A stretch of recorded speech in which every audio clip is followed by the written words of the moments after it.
Alex Jones Show, because there is a war on for your mind.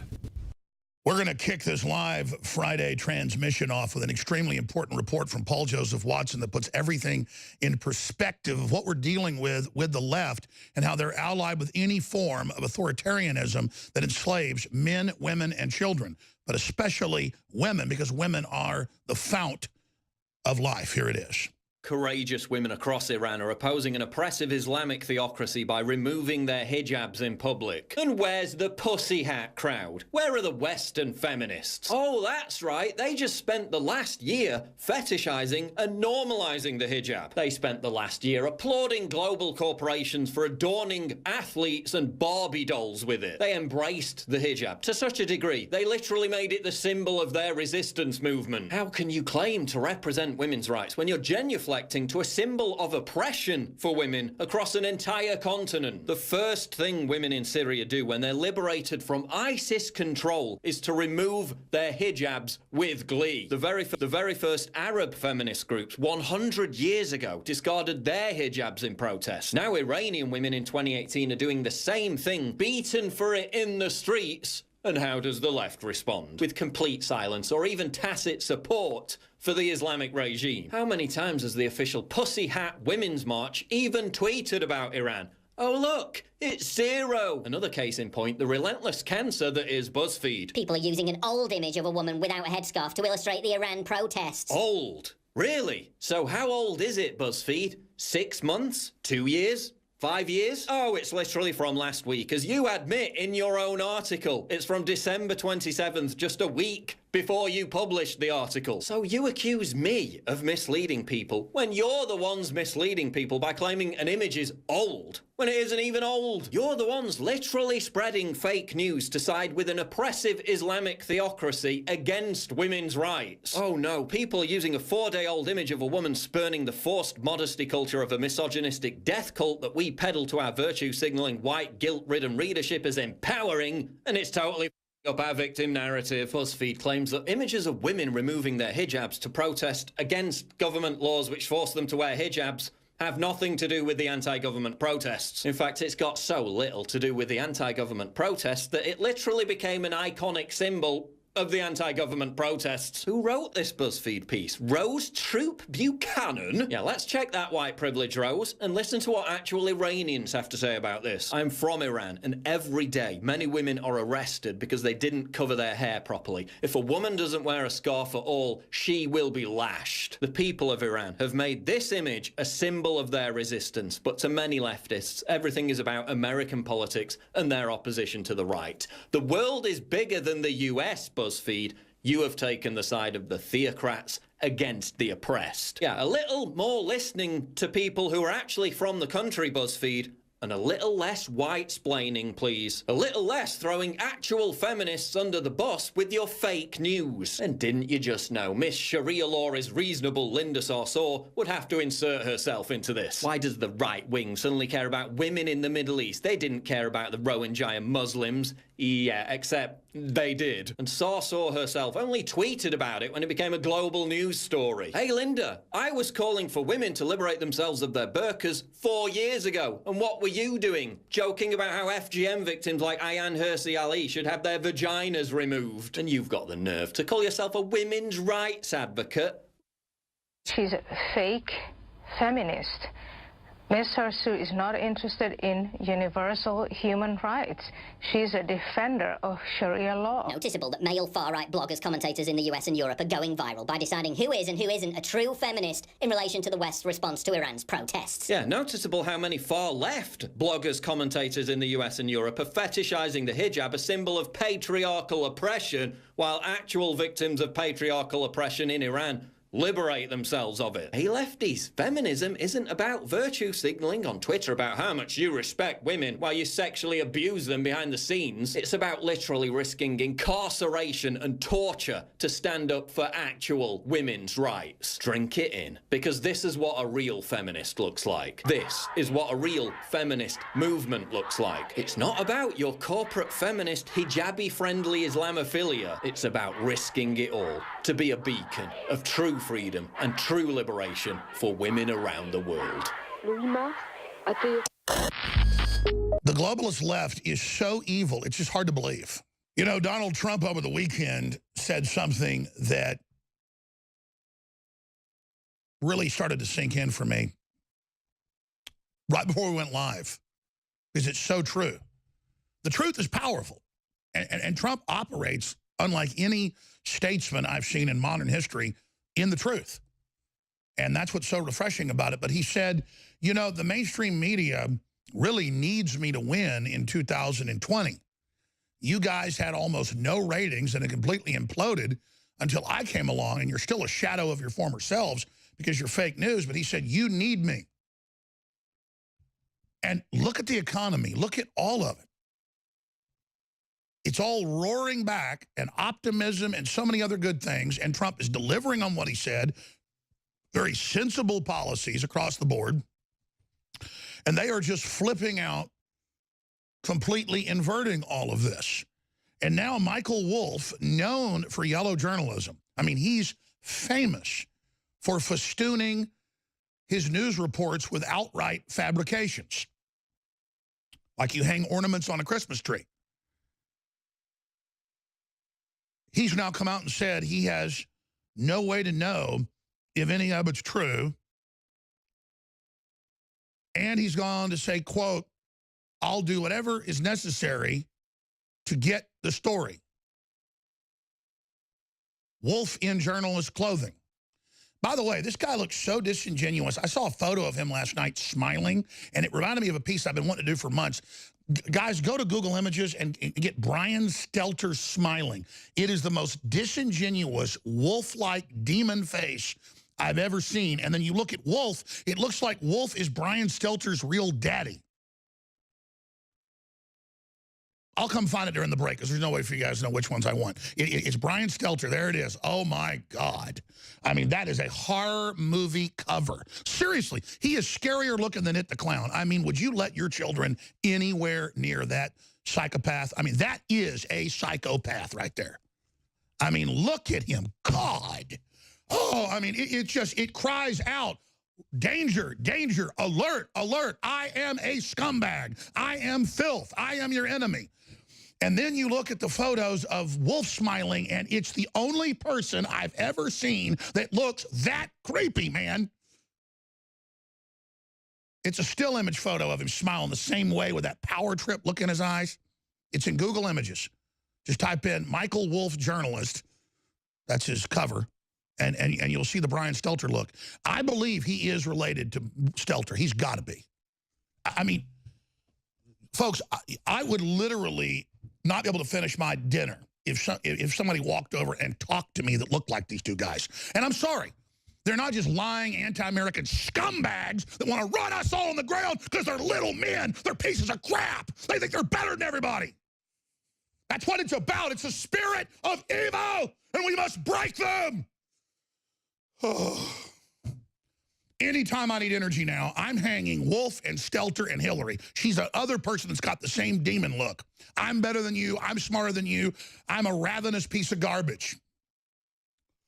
And I'm going to hang all three of them on my office wall. In fact, I'm putting their faces up all over the office because I want people to know who the enemy is. Unbelievable. You guys still haven't found the one. It's a body shot of Wolff, and he's looking down with that disingenuous predator look of I'm not even hiding the fact that I hate everybody and that I'm a piece of crap and that I want to abuse you and I want to lie to you and I want to hurt you. But then there's a disingenuousness where he thinks you don't know. And it's like a joke that we're not in on. And no, that's not it. It's a body shot. It's him kind of looking down, and he's got that same smile as Stelter. And these are photos that they themselves put out as publicity photos. I've tried to do joke photos like this to look disingenuous, and I can make any face I want to. I can't pull it off because the eyes, Chico. It's always in the eyes. And again, I am always following my gut from now on with people. and how, just like Trump said, and they got big studies out, you can tell if somebody's lying, you can tell if somebody's been sick even a few hours, even though the virus or bacteria hasn't really replicated. Your brain is such a supercomputer that your first shallow approximation is not shallow, it's the deepest thing, to paraphrase the president. But just look at Stelter again. Put him on screen. I think this all the broadcast should be is just a photo of Stelter smiling. Oh my gosh. Oh, hell on earth. He wants to run your life. He wants to control every aspect of your life because he knows he is a cowardly, degenerate sack of anti-human trash. I pledge before my Heavenly Father that I will resist them every way I can. These people are the literal demon spawn of the pit of hell. Look at him. And you know what? He is better than you if you keep letting him run your life. He runs your kids. He runs the schools. He runs the banks. This guy, this spirit, this smiling, leering devil that thinks you can't see what he is your enemy. Period. All the narcissistic, devil-worshipping filth. I see you, enemy. I see you, enemy. Enemy. Enemy. You are my enemy. And I swear total resistance to you with everything I've got. Disingenuous, fake, false, broke back, twisted, a defiler, a betrayer, a backstabber, a devil. You will pay. Yeah, you think I don't see your face, scum? You don't think I don't see you, Stelter? I see you. You understand me? I know what you think of me and my family. I see you right back. You understand that? You understand that, Stelter?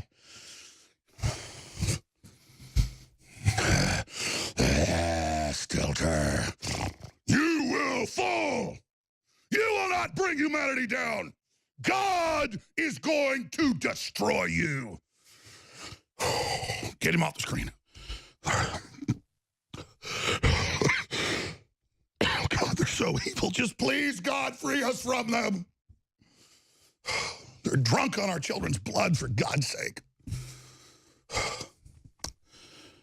Okay, I'm going to stop right now.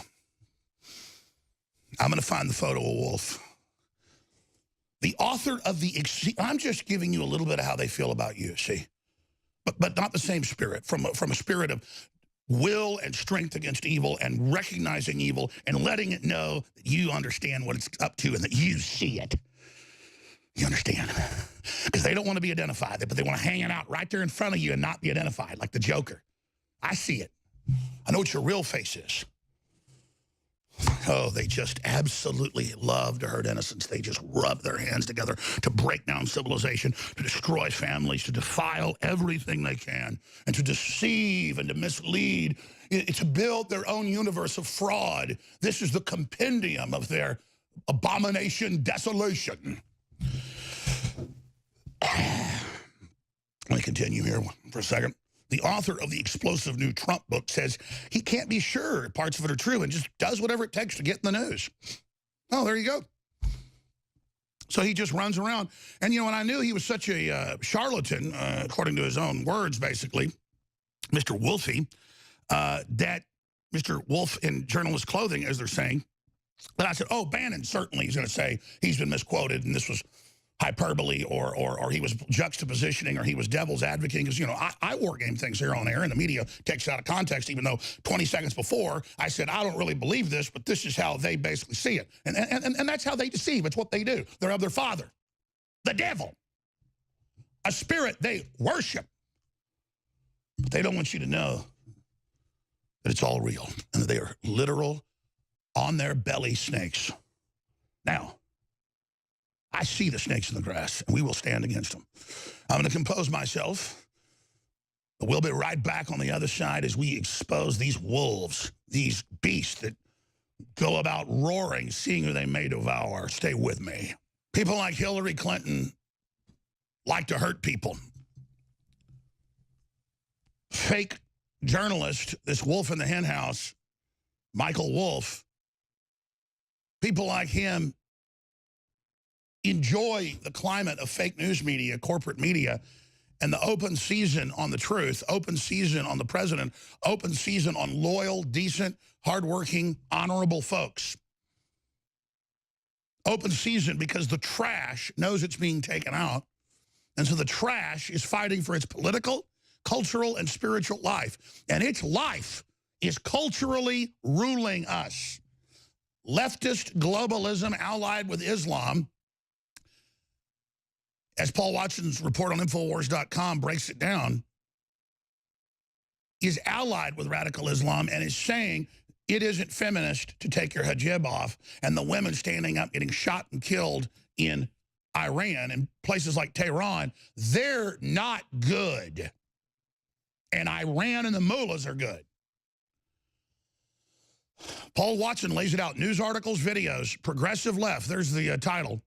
Progressive left embraces the hijab while actual feminists in Iran remove it to fight oppression and in some cases get tortured and killed and shot. Well, it's hundreds dead now. But that's okay because see, making a woman wear a hood over her head or cutting her genitals off is liberal. Because that's what liberals want. If they can't cut your womb out, and if they can't butcher your baby in the womb, they're going to try to brain damage it with all their vaccines and their fluoride and all the garbage. They admit that's their plan. Because they're all about hurting children. And they like this modern form, this radical form, and this, in some cases, orthodox form of Islam that sells women at sex auctions, and CNN won't even say it's an Islamic thing that's happening.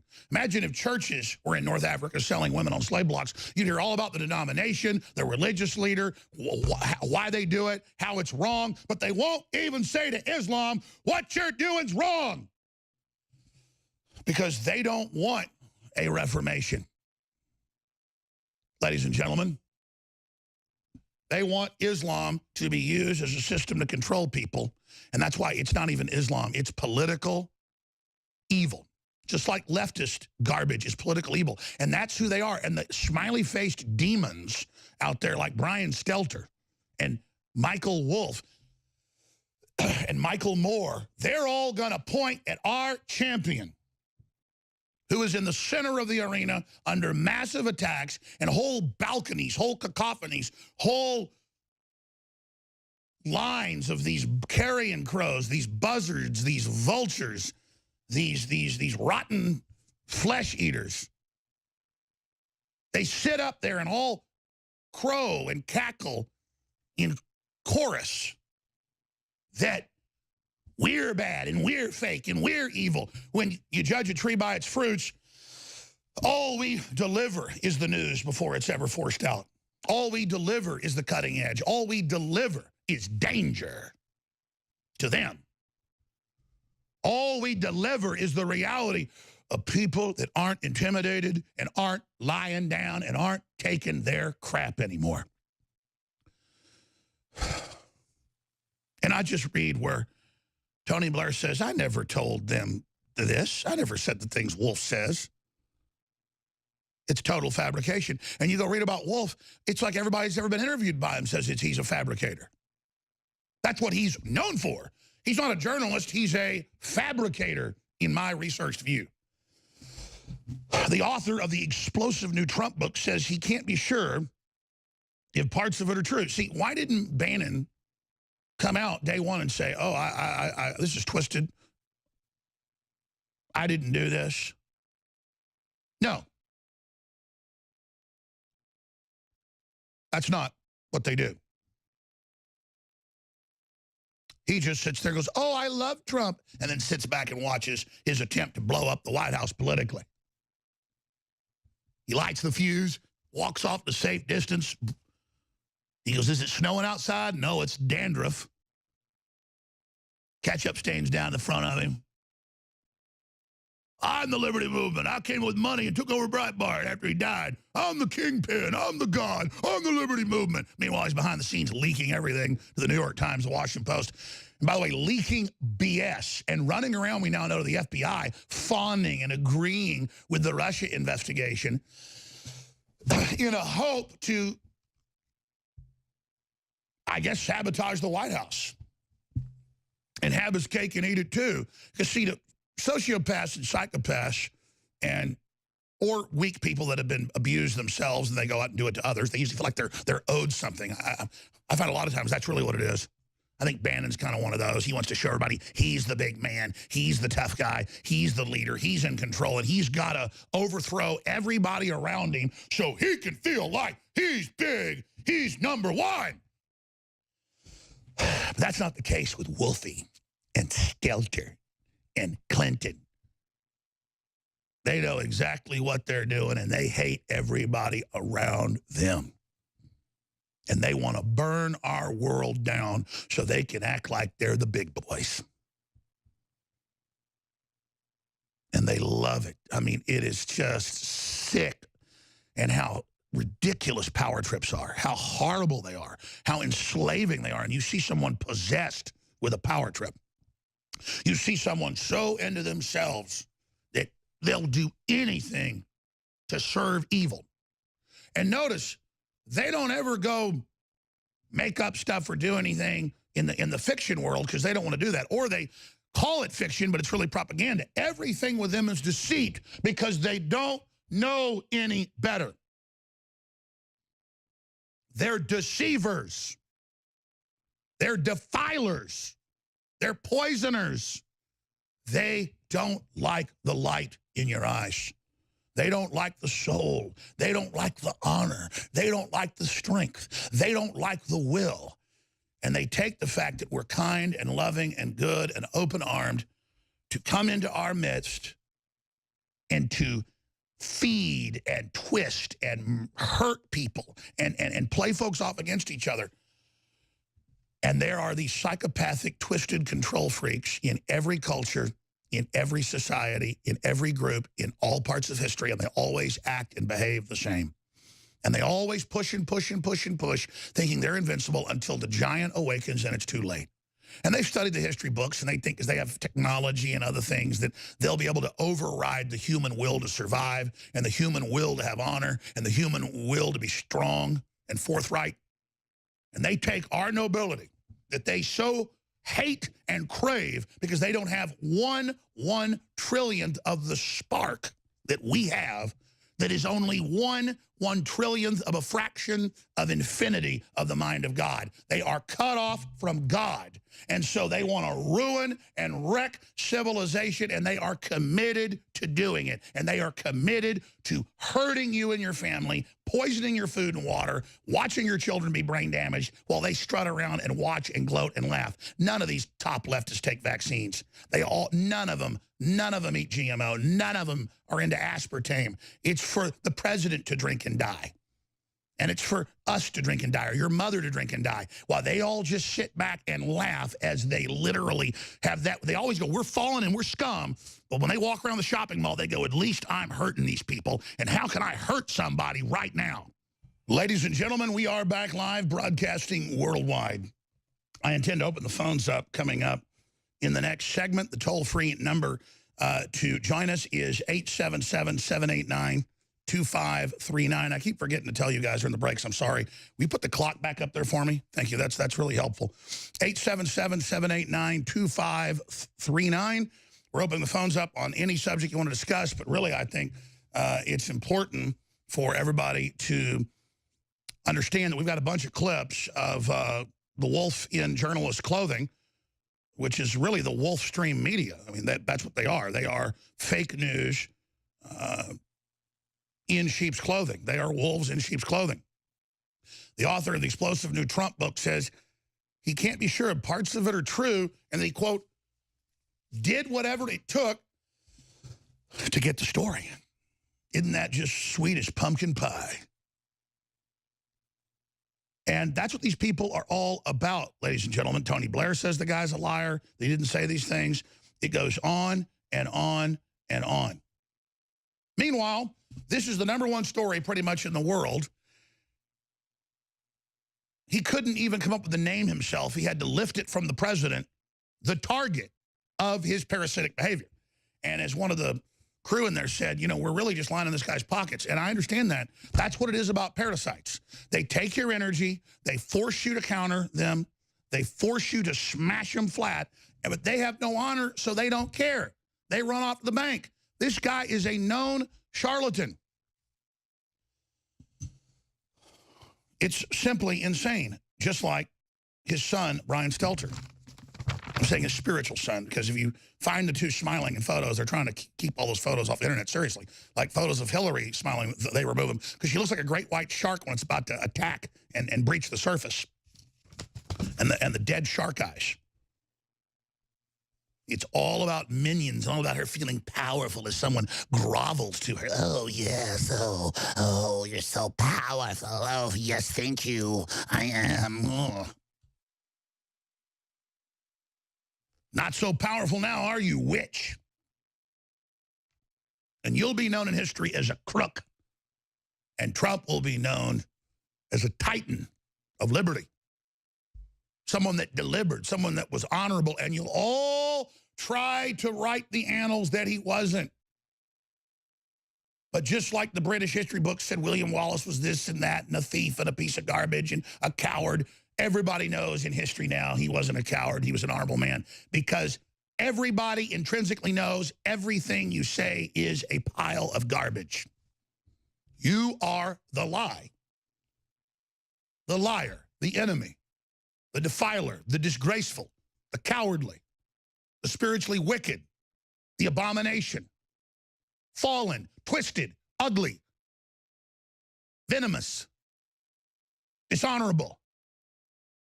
These are your names of you and your father. So just remember that. Just remember that, all of you that seek evil, believing you'll find power. All you will find is disgrace, but you already know that because many of you are inherently evil. You inherently choose that, and you are of that, and you like that. I'm speaking to the general public who isn't like that to understand we're dealing with people that want to lie to you and screw you over and hurt you. That's what they get off on. And everybody knows this. Everybody understands this in criminology. History's replete with it, and we're looking down the barrel of it now. And they are spiritually pulling their hair out because they know there's somebody now, not just here, but all over the world, like you. They know there's somebody like you who does love God, who does love justice, who wants to be truthful, who wants to be nice, who wants to help people, who doesn't get mad at other people's success. You can have anything you want. Just don't take it from me. But see,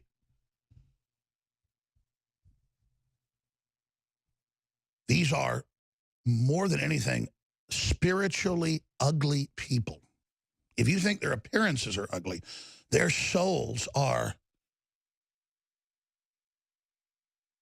devoid of anything but a grasping lust to hurt you. And if they could just strangle some innocence out of something, just while they wrap their fingers metaphysically around the child innocent's neck and squeeze the life out of it, they, for a glimpse, feel like they've conquered death by pulling something down as they scrabble in their little pits. Now, I'm done preaching, but you have to understand we're dealing with scum of the earth.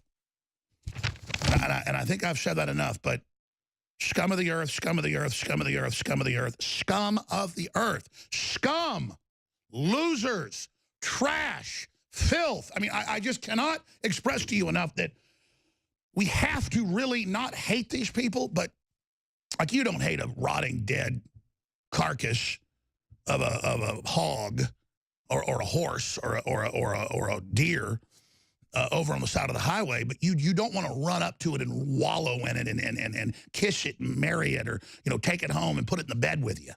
You don't take a dead rotting horse with thousands of maggots on it and go stick it in your bed, you know, and curl up to it at night and love it and celebrate it. You just stay away from it. But see, we can't stay away because these people run our lives because they crave it. And they get in the positions over everybody so they can sit there and rain hell down on us. Because they're already on the bottom And they're trying to bring the world down. They're trying to burn it down because they don't like you. They don't like God. They don't like justice. They don't like anything decent and wholesome. They drive through, these globalists, through the countryside and see pretty fields and happy farmhouses, and they get angry.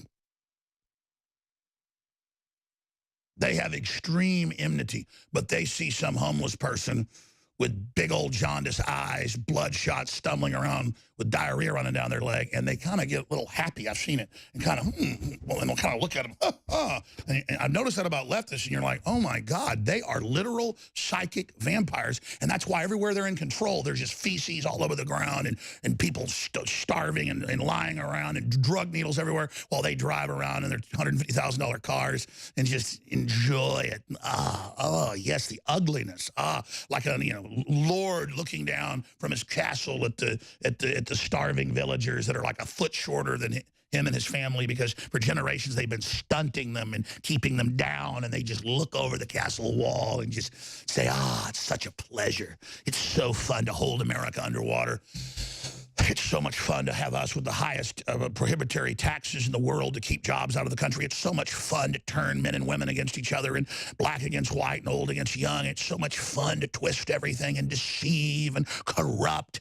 It's so good when you're in the darkness and they don't know, and you can just play with them like they're little toys, and you can break arms off and break legs off and set the toys on fire and do whatever you want to them and just giggle and laugh and have fun, because that's what you do, because you are the most hideous, twisted, defiling, lying vipers the earth has ever seen.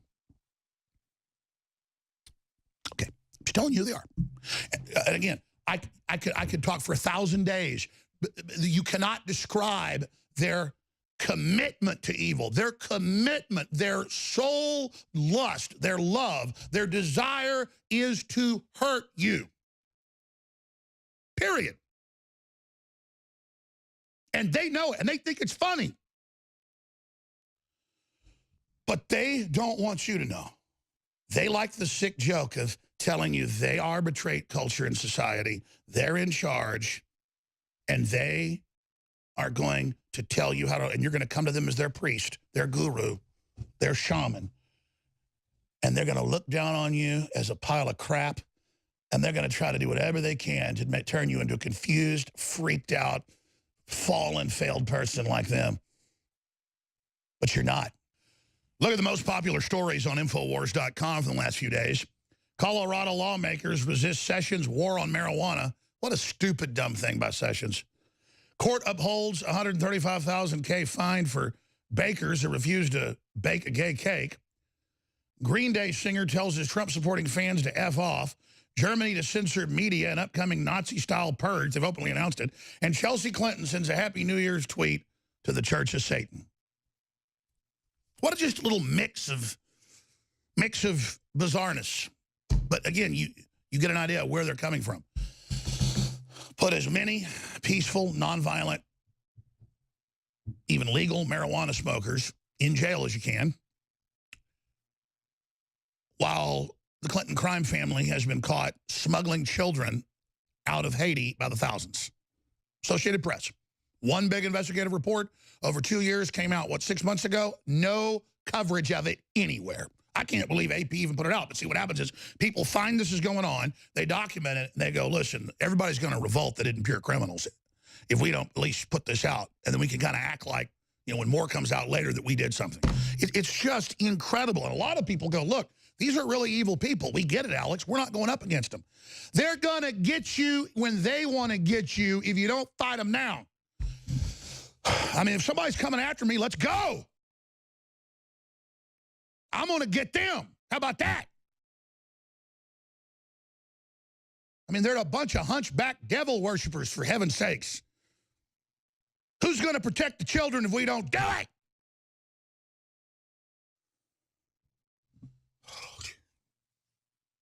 I just am letting myself realize how they are truly as bad as we've always said. It's just, they're even worse. It's like, oh my God, how much worse. It's incredible. And we're living right beside these people. They're all around us. It's a very small minority, But, man, they have recruited all of these weak-minded people and all these narcissists and folks. They have recruited them, and they have got legions of these idiots who are destroying their own humanity and their own future so they can be on a red carpet with a bunch of Skeksis. You couldn't pay me all. I mean, I've gone from not caring about Hollywood to all just absolutely loathing it. And the good news is people are beginning to loathe it as well everywhere. And it's good, and so I'm so happy. But it makes the enemy fight even harder. And it makes them pull out all the stops and really show us who they are, trying to get us back under their control. And then I think about the poor people that are, I mean, Nico Acosta made this point to me, and Paul did a video on it days ago, and I just can't even look at this guy to play the videos, but he's got billions of views. Logan Paul video, YouTube users act fast to re-upload suicide farce video despite it being taken down, and then YouTube doesn't take it down. After it had tens of millions of views, he took it down and then does a sorry video, and it's all a big joke, and because it's nasty and it's not masculine, and it's done in a little demonic, gremlin-like way, they leave it up. But then we show army troops saving children from a burning van, and they take it down because they don't want you to see army troops saving kids out of a van. That's YouTube. I mean, it's a true culture of little, weak, twisted people sitting there. We've got them on video going, our main mission is to stop Alex Jones and people like him, and all we do is delist it so nobody can see it. And then we have it in Congress and everywhere saying, shut us down. Why? Because you can see what they are. They go hang out in Japan, it turns out, for weeks, waiting for somebody to go to this famous forest where it's kind of like a Romeo and Juliet story where a young girl killed herself for love. And then hundreds have gone there and hung themselves, killed themselves. And so he goes and makes a big joke and makes fun of the dead body, disgracing some poor soul who took their own life. And because it's so dishonorable, so twisted, so weak, so pathetic, so poisonous, so heartless, so soulless, that if they can get young people to get off on somebody's misery and their rotting dead body and make fun of it, and then make money off of it, and do it while you're wearing a Yoda hat, all of it perfectly done. This is a psyop, folks. This is all staged. To turn wisdom on its head, it's all archetypal. You think Yoda would go make fun of some dead body? Again, that archetype, this is what it's all about. It's all about defiling so that you'll defile yourself, so you'll be dishonorable. So they have bigger armies of sociopathic zombies to carry out their operations. I've got all these video clips and loaded phone lines, and we've got Zach. I don't know if he's going to give his identity out today. His name is Zach, formerly with Army Special Operations and Intelligence in pretty sensitive areas, giving us a lot of key information that's not classified about the globalists and their next moves. Just as important as anything you see from QAnon or anything, and I'm not lessening that. This is real. This is vetted. We can guarantee it. And he's been very accurate in the past, from Vegas to you name it. So that's coming up. Millie Weaver's going to be here at the bottom of the hour, but Jeff in Vancouver Island and many others, we're going to your calls here in just a few minutes. You know the drill. And I thank you for your support. You're the reason we're here. If you go buy products, T-shirts, books, films, water filters, you name it, at InfoWarsStore.com, you support the tip of the spear. And believe me, I actually have asked to be the tip of the spear. I've tried to be the tip of the spear, not knowing God would actually do it. I mean, I just meant, God, give me whatever strength I can to fight these people and make me strong because I'm weak. And please guide my hands and please help me because I'm under attack. My family's under attack. And I'm not whining. I asked for it. But let me tell you something. We are the tip of the spear. We are the enemy's #1 threat other than Trump because we're there pointing out who they are. And that they're horrible demons, and we're not afraid of them because we're afraid of giving in to them. We're afraid of turning loose our will to them. Out of fear, I have no fear. You understand? So I need you to commit to go to InfoWarsStore.com, and it just enrages them, and buy the products you need. Just shop with the good guys. It'll change the world. 50% off almost all of our best-selling items, except for stuff like, oops, I didn't do that on purpose. It's 67% off the colloidal silver. We had to pull that because it's basically sold out. So it's gone back to regular price. It's still a great deal on Silver Bullet. We've got the Super Blue fluoride-free toothpaste that is, again, fortified with colloidal silver and iodine for adults and children, and the Super Blue mouthwash as well, both fortified. It's amazing for your gums, you name it. There's nothing else out there like it. And, of course, it's a bestseller. InfoWarsStore.com. Read the thousands of 5-star reviews at InfoWarsLife.com or 888-253-3139. 50% off all Super Blue products. 50% off all of them. InfoWarsLife.com, InfoWarsStore.com, or 888-253-3139. 50% off. And then other stuff's even more. But again, a lot of it is selling out. The Super Blue is very, very close to being sold out. And so it's not going to be back in for a month and a half or so. They say till the end of February. So I'm going to have to, after the weekend, that stockpile has been depleted. And it's a big deal to run a big run of it at the big factory. And again, it's produced by the company that produces some of the top names in organic fluoride-free toothpaste. But some of them are politically correct, so that we've gotten word that we're not supposed to say it, even though we can. But it's fine. The point is it's high quality. InfoWarsLife.com, InfoWarsStore.com, or 888-253-3139. Super Blue. We're very, very proud of it. Designed by my dad, oral surgeon, doctor, dentist, implant surgeon, back when he first taught it when it first came out at Baylor Medical. He's a smart guy, and it's great toothpaste. Designed by a dentist for his family.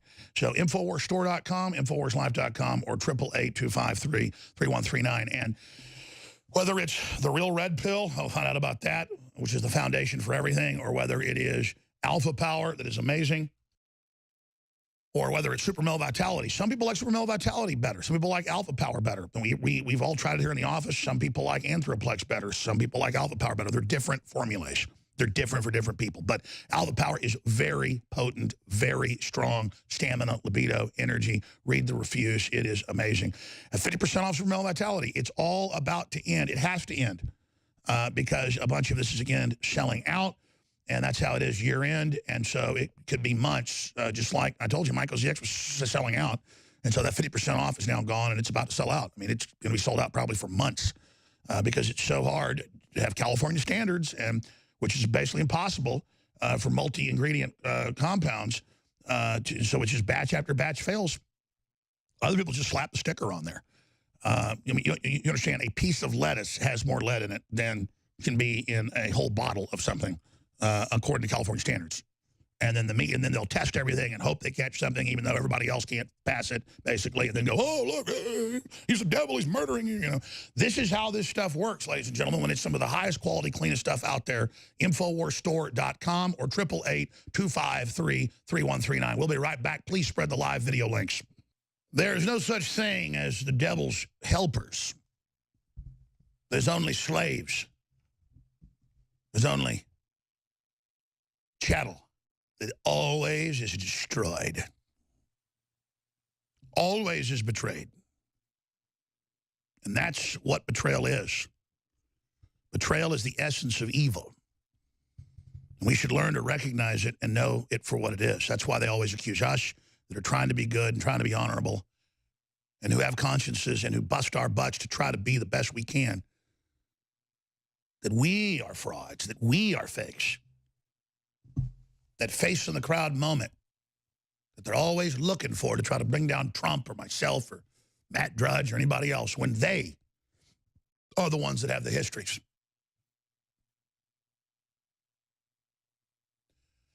I've gotten a little bit philosophical in the last hour because it's desperately important that people really understand. And I know most of you know this better than I, but I mean, we're really dealing with wholesale evil here, okay? And it's committed to hurting all of us. And we just can't sit there and try to keep out of its way and be cowards. We've got to take it head on, and we got to take it down. And again, I don't say this to brag. I say it because we're under attack because the spirit of InfoWars, it's not just my spirit, it's your spirit, it's our spirits together with God, tying us together. Our spirit is one of victory. It's one of commitment. It's one of honor. It's one of delivering. It's one of straight shooting. And they know that. And they know we're never going to fold. They know it. No matter how much poison they put in the water and the food and how much cultural crap they shovel at us, we're never giving up. And they know it. And we're always going to be so much stronger than them. And they know that too. And they hate it. So you remember that, and don't ever feel bad about yourself when you know you love God. Don't ever let the enemy make you depressed and keep you down and tell you you're crap. They're the crap. And we don't revel in how they're failed and fallen. We don't want to be around them. We want them to go away. Get out of our way. We are the trailblazers. We are the striving entrepreneurs. We are the builders. That's why the Bible says, get behind me, Satan. Christ says, get behind me, Satan. Get out of my way. The devil doesn't build anything. He follows life around trying to screw it over, feeding off of it while he hates it. And I just think we should all pray to God to help us be strong and, in Christ's name, say, get behind me, Satan. Get behind me, Satan. Get behind me, Satan. Get behind me, Satan. Get behind me, Satan. In the name of Jesus Christ, get behind me, Satan. Get behind me, Brian Stelter. Get behind me, Michael Wolff. Get behind me, Hillary Clinton. Get out of our way in the name of Jesus Christ of Nazareth. You know that name. You hate that name because that name is the truth and is power. Not these fake churches, but Christ and Christ's Spirit has broken you forever. You are fallen, and feel the strength of Christ. I know you can feel it. It's the Spirit that death has been conquered by. It's a spirit that when you feel it come into your presence, it's awesome. And it makes you want to cry because you're naked and you're a sinner and you're in the presence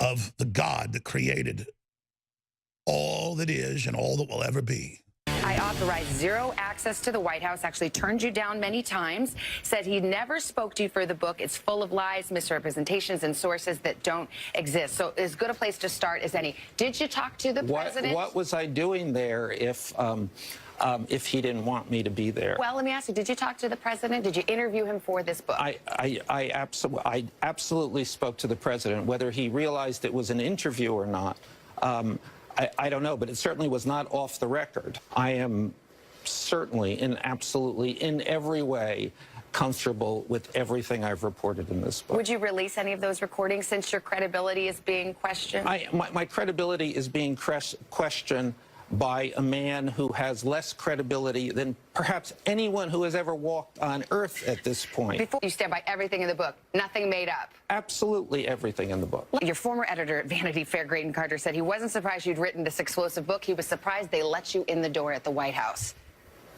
Are you surprised? No, I'm a nice guy. I go in. Did you flatter your way in? I certainly said what was ever necessary to get the story. Listen now, he just loves being dishonest. He just relishes evil. He just, oh, it all feels so good just to run around and do bad things. And then just the lies that President Trump is the most dishonest, discredited person in history doing 95% of what he said he'd do, at least getting it done or trying to get it done. And then he says he's changed his mind on Afghanistan. I think that's wrong. He's not doing the stuff he said he'd do on vaccines. That's wrong. He needs to move forward, and he is starting to move forward to get things cleared up for Assange. That's happening with the grand juries and all of it being dismissed. And so, yeah, he's okay. So I guess he's starting to deliver there. Okay. He's done some other stuff. But, I mean, who delivered on their promises like this? George Washington?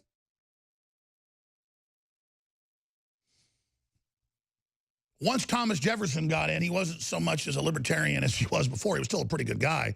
but he flip-flopped on like 80%. So can't say Jefferson, even though he was a really smart guy. A lot of his writings influenced me, but I mean, who did what they said they'd do? Like this, Abraham Lincoln was an occultist and a weirdo, and had all sorts of health problems, and drank mercury seltzers every morning just so he could stop the disease he had of his bones growing over his joints and his nerves. I forget the disease. I was reading a book about it a few years ago. Very interesting. Hitler did what he said he'd do. You know, a lot of times evil will actually do it. It says, but then you have to actually, what are the promises? Are they good? And is it being followed through on? And the answer is yes. The answer is yes. Who else has been following through on their promises? Vladimir Putin's, from what he does politically, he's very honorable. They'll probably have that. Oh, see, he's a Russian agent. No, I'm an agent of the truth. Vladimir Putin is the only other modern statesman that delivers on what he says he'll do. And now it's back in vogue because of people like Nigel Farage and Ron Paul and Vladimir Putin and Donald Trump. I'm going to go to your phone calls now. I'm going to go to Jeff in Vancouver, and Brendan and Georgia and Greg and Luke and Sam and Carlos and John and Dan and Steve and Marcos and Debbie and Miles and many others that are joining us. And we got Millie popping in with a report she shot that's very interesting. Looking at, you know, who Democrats would support for another run, because it's interesting to get into their heads and see what their body politics thinking. We got some other big man on the streets that are coming up very, very soon. They're going to be very informative. Let's go ahead and go to Jeff in Vancouver Island. What a beautiful place. Go ahead, Jeff. You're on the air. Hey, Alex. Thanks. Man, you are right on target today. I just my blood's boiling with you, brother. And you know, a couple things. You know, we're all in a battle. This globe is in a battle right now. We're in the valley of decision. And you know, a thought came to me, like, there's this unseen hand that keeps attacking everything and tearing down everything. But you know, the Bible is clear that that unseen hand is moved from one source. And if all the sycophants would gather around their leader, you would find that leader to be what the Bible says, literally, not a metaphor, a fallen angel. No, I've experienced it. I've seen it. The Bible calls it the mystery of evil. It's a program, a spirit. It's working. They are in concert. Right. And it's clear. It's simple Bible that this being rejected God because he wanted to be God. And that's the thing he sells to all these people that have a hole in their heart, that are looking for God. And notice Elon Musk says that. He goes, these are very empty, dangerous, anti-human people that are already worshiping an AI God that's going to make them God. That is revelation. Exactly. That's their plan. And the farther down the rabbit hole, that's why they get this little buzz of life, the farther down the rabbit hole, because they think they're getting closer, but they're getting dragged down to this place called hell. And exactly, and that's how the universe works. You don't betray and screw people over and ever, in the end, get delivered. It's a metaphysical rule of common sense and the universe and science. They are delusional. But look, when you look at how narcissistic and on power trips they are, it's like a false program. Like, you can see they're totally weak and pathetic and stupid, but they think they're powerful and smart. Yeah, and the fruit of it is so clear to people that know God. We can see that they're on the wrong path.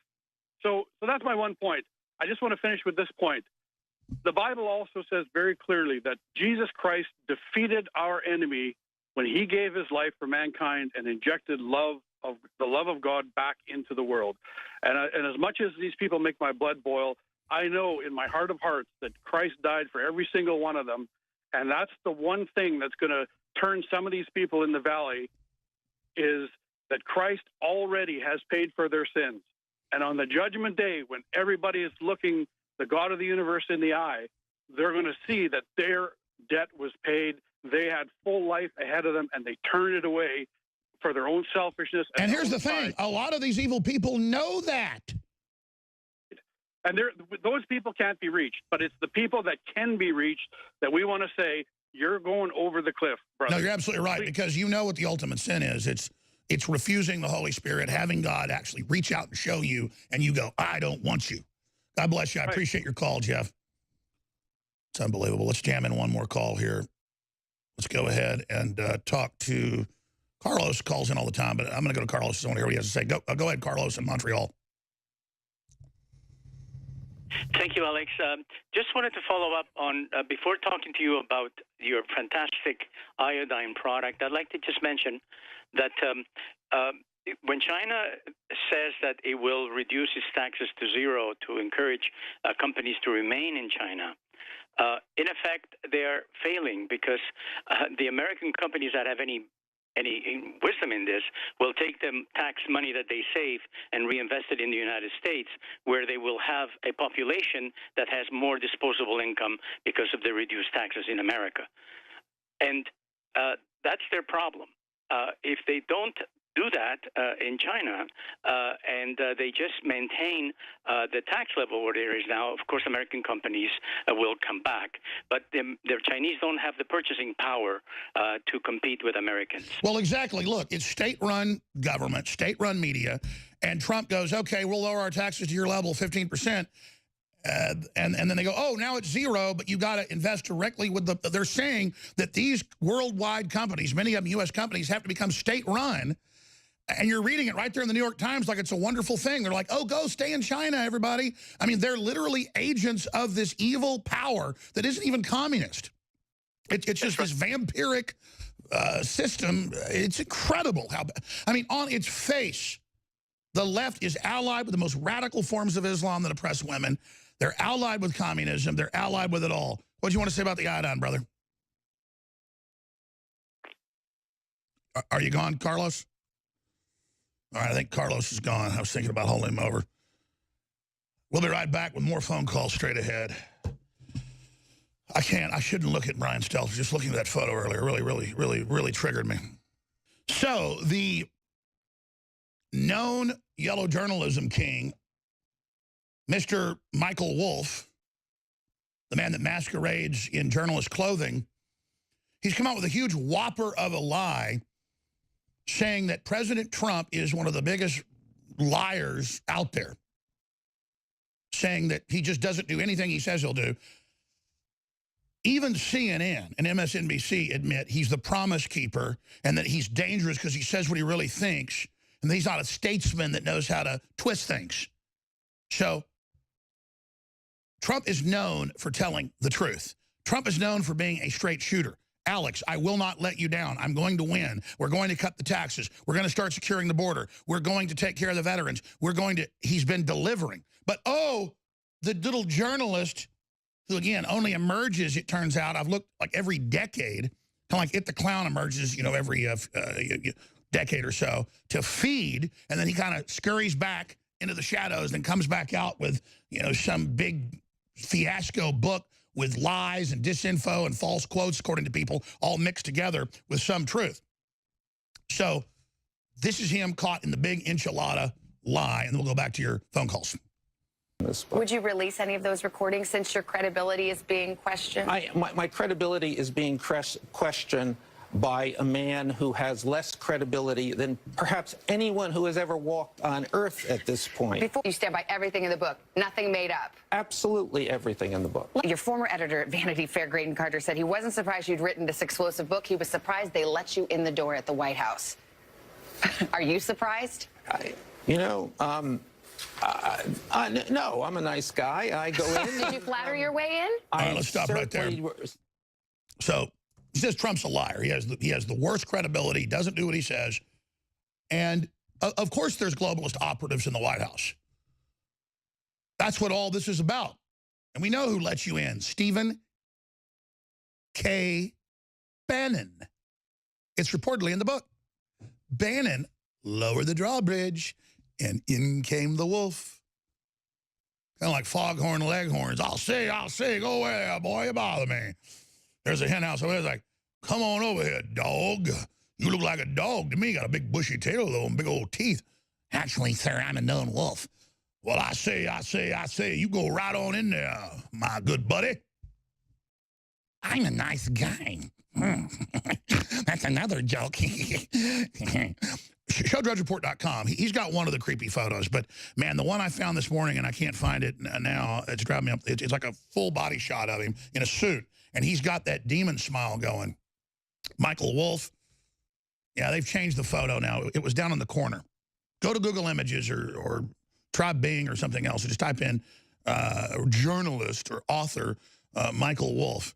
And again, Wolff admits, not sure all true book sensation rocks nation. And he said he did whatever necessary to get the story. But again, just a really creepy person. Can we show him smiling? I want to show Stelter. I want to show the creepy photo that Drudge had up earlier, and then I want to show the Stelter photo, just to look upon. You think that guy's got a score to settle with humanity? You think that guy's got a chip on his shoulder? You think that guy doesn't look at himself in the morning and say, I am literally the most disingenuous, demonic filth bag the planet has ever seen? And by the way, I don't just say this stuff. When I called Mueller a criminal and a piece of garbage when nobody else would do it because they're all scared of the FBI, and when I called McCabe a criminal, and I called Strzok a criminal, and I broke down how they were criminals, you notice months later, exactly as I said, you now have the head of the Judiciary Committee in the Senate saying it's criminal, and that they were organized, and that it appears to be organized crime, because that's what it is. I don't risk my life to sit here and get in these people's faces because I don't believe what I'm saying. I know these men are garbage. And so's the entire leftist operation, delivering the women of America into the hands of the new Gloria Steinem as if she wasn't damaging enough for women. Linda Sarsour. Linda Sarsour. You aren't given that feminist leadership position unless you're in the Ford Foundation, the Carnegie Endowment, and usually the CIA. Gloria Steinem was hired in college by the Central Intelligence Agency to carry out the breakup of the family. Had nothing to do with empowering women. And now they are saying women taking off their hijabs is a stunt in Iran, and they are bad. Muslim women executed and raped in mass in Burma. Not a peep out of conservative American women. Now they are all up in arms on Iran. Selective outrage is not a good look. Oh, Linda Sarsour. And, of course, there's been news about Burma and the civil wars going on there. That, by the way, the UN ran, exterminating the non-Muslims. What was that, 20 years ago, to bring the Muslims in, just like they do in Africa. All right, I'm sorry. I'm going to go back to Carlos, and I'll get to more of your calls here. Carlos, you wanted to, I guess let's do a plug, since you, I mean, I don't know what you're going to say, but what do you think of our X2 true atomic iodine? Well, I want to tell you that one of the greatest contributions that are being made by InfoWars to society today is your products, among which is my favorite, which is the Survival X2 iodine product. I want to tell you something about iodine that people don't realize. And even Mr. Bannon and Mr. Wolff should probably check themselves, because they're probably iodine deficient, not removing enough of the fluoride in their body. I want to tell you that up to 50% of the American population and Canadian population as well may be deficient in iodine. Iodine is a mineral. It's one of the elements in the periodic table. And you do not get this iodine from plants or from food because they produce it. They get it from the soil, and you, consuming the food, uptake the iodine. Iodine is essential to every cell development, especially in children.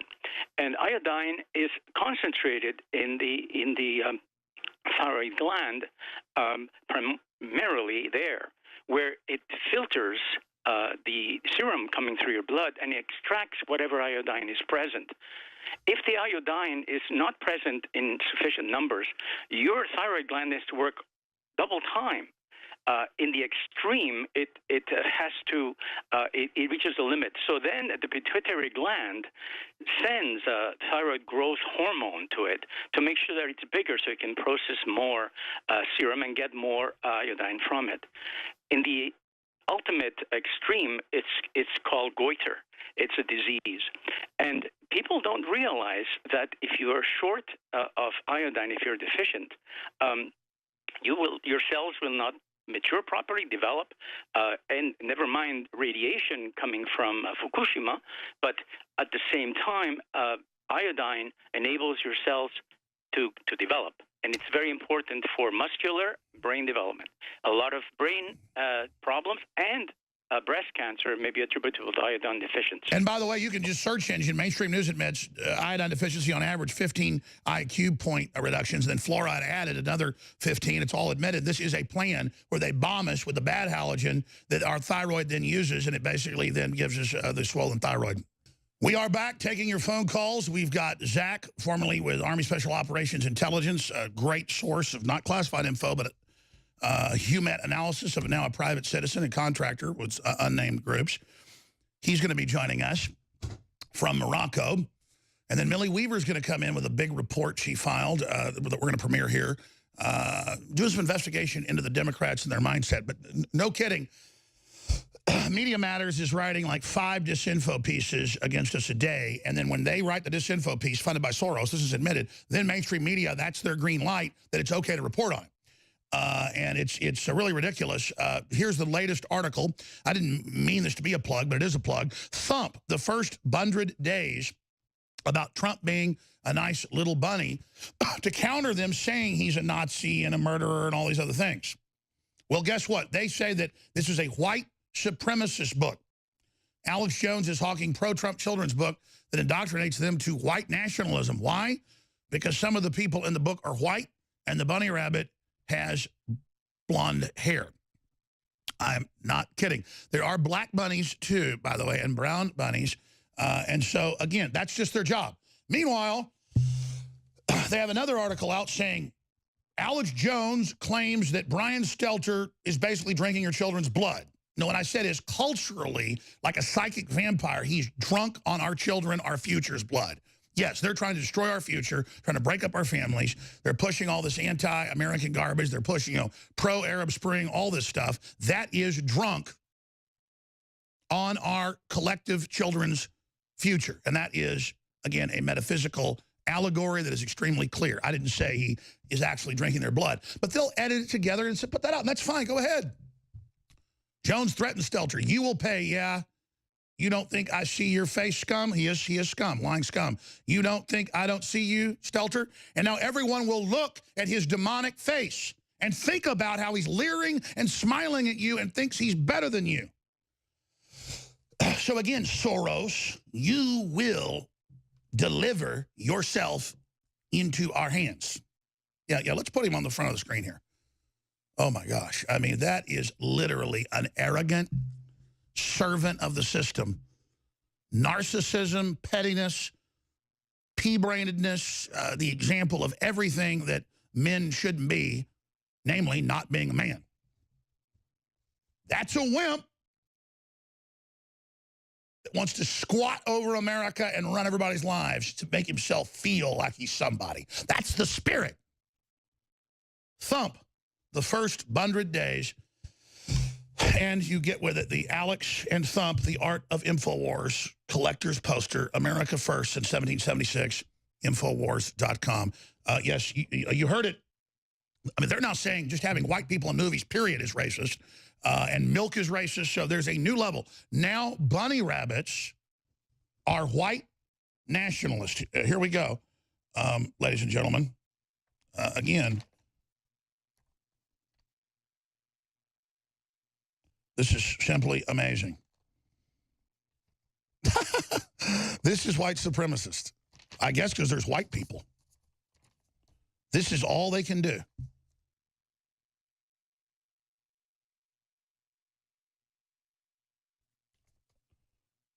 It's incredible.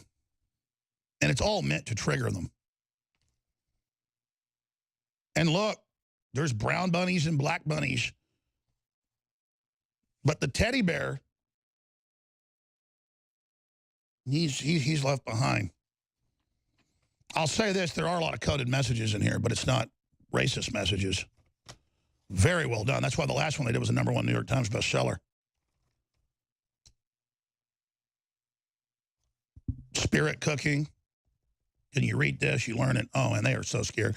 And look, basket of deplorables. Black bunnies, brown bunnies, pink bunnies, gray bunnies, and other little creatures. Look how hateful this is. This is very hateful. You've got the rhino media, because, you know, rhinos are gray. But you see, that's why it's racist, because there's an animal that's gray, and that's coded racism. No, it's not. It's right out in the open that rhinos are Republican in name only. That's what that means. Nothing to do with race. And the bunny went in his little litter box and pooped on the New York Times, because that's all it's good for. Wow. This is amazing. This is absolutely amazing. And then you've got Soros. He's like the claw from Inspector Gadget. I'll get you next time, bunny, next time. Very, very, very well done. There's the evil bunny. Oh, liberal tears. Good bunny. I think the one of Rex Tillerson, I think that looks like Robert Mueller. Robert Mueller looks like a seriously evil person. And he's on a power trip about it. Oh, we're so scared of you. We're so scared. We're so scared of the paramilitary death squads America's always had. Those people ought to be concerned about those people. You think the soldiers and people like the globalist scum, like having little hunchback demons order them around, little backstabbing cowards? Think people like you? They hate you. Everyone hates you who's got a brain. Soros, you old stinking Nazi collaborator. We're going to have CNN come out again and say that, oh, contrary to popular belief, Alex Jones is lying about Soros being a Nazi collaborator. And they now have that as a little talking point, that Jones put out the preposterous lie that Soros ever was even associated with the Nazis. Why, he's an angel. He's a wonderful person. Let's go to your phone calls. Let's see what we got here. John, Dan, Steve, Marcus, Debbie, Miles, Brendan, Greg, Luke. And the callers are all so good that I ended up having the caller on for 10 minutes, but we got to get to you now, and I appreciate you calling. Let's go ahead and talk to John in California. You're on the air. Welcome, John. Today. Welcome. I'm sorry. It's okay. I understand your phone's breaking up a bit. Go ahead. I'm going to put John on hold and come back to him when he gets to a better place. Let's go ahead and talk to Miles. Miles in Missouri, you're on the air. Go ahead. Or Alex, it's Miles. I'm actually in Michigan. Okay, go ahead. Missouri. But I just wanted to say that you are totally on point with how evil these people are. And they know that they're evil. I want your listeners to know that they know how evil they are. They're doing it behind a smile. They smile in your face, and they put out all these things that are just torturous to your kids and your family. And that's what they've been doing for a long time. But now it's mainstream. They're all over Instagram. They have rappers out there that are totally destroying your kids. There's a guy named Little Peep. He just died, OD'd on Xanax. But this guy was out there making songs about doing Xanax, and then he ODs on it. And so many people love him. They're all young kids. I just wanted to say they know how evil they are, and that you're right for calling them out. And oh, absolutely. I mean, YouTube will block and take down our videos and brag. The number one mission is to block us. We have a hidden camera tape, Veritas, and how they work with the New York Times. When the New York Times wants us censored, then they're all together, just like they're coordinating with Hillary. But Snopes says that isn't true. They also say that Rules for Radicals wasn't pledged to Lucifer, but then they admit, well, it was, but he didn't mean it. It was a metaphor. But the Logan Paul suicide video shows YouTube is facing a crucial turning point. Oh, yes. And they're letting it stay up. He took it down. They let others put it up as he makes fun of somebody that committed suicide and their dead body. That is weasel porn. It's death porn. It's where you get off on somebody else's pain from your pathetic position and then make everything a big joke, so when you're getting killed or dying, no one cares about you. It's training you to be alone and to be a victim and to be an idiot, but to think it's funny. Absolutely. You're nailing it 100%. You know what's going on. No, you do, brother. Miles, God bless you, in Michigan. I tell you, I've had 2015 vision until now, and so my vision at 44 is starting to go here. It's just I've been under these lights all the years too hadn't helped. I can tell you that. We'll be right back. Stay with us. We're taking your phone calls. Not that I have any lack of news. I remember first reporting on these types of things 20 years ago from our NSA sources, both public and private, that all the major computer chips worldwide being built had specifications going into them in the EU, in the US, in China, Japan. They all get together on these boards, these multinational boards. And that's why globalism is important, to have one central system of control. You can also have monopolies and vertically integrated economies to control populations and stop disruptive technologies from being developed, deployed for the people's use and enjoyment and betterment. But major chip flaws affect billions of devices. A U.S. government-backed body warned that chips themselves need to be replaced to completely fix the problems. The flaws could allow an attacker to read sensitive data stored in the memory, like passwords, or look at what tabs someone has open on their computer. Researchers found. Oh, researchers found. Yeah, it's called WikiLeaks, and it's called Vault 7, Vault 8. It's all the exploit programs, hundreds of them, that they use by design with backdoors built in to get into all of your software and hardware. And let me give you a little news flash. They got chips in them now with data over power line. And then when you put in the smart meters and they put in modern smart houses, you have electricity itself as a conduit for data. The modern light bulbs that they mandated, the little curly cube ones, those are mandated because they have a blurp technology where it's oscillating so fast as a code communication with many of the new devices inside computers and outside computers, things you use and things you don't even know about. Also, I was told 20 years ago that they had transceiver chips in your computers that you think are just a chip, but they can receive and transmit even if the computer is walled off and not on the internet, and even if the computer is off. Now, of course, that came out 20 years after I told you. It came out last year. So, again, 20 years, the news of 20 years from now today. But we get to read about, oh, let me see. I go to CNN, reliable. Oh, my gosh, CNN's got me some really good. Oh, a government body is now warning everyone because when WikiLeaks put all that out, well, now all the hackers know. But here's a little secret. They already all knew. They already know. And they already imagine what the new hacks are. And then they go and try stuff and go, oh, where's the back door? See, if someone knows that there's an unguarded back door on every house that you cannot lock, what are thieves going to start doing? They're going to start looking for the back door.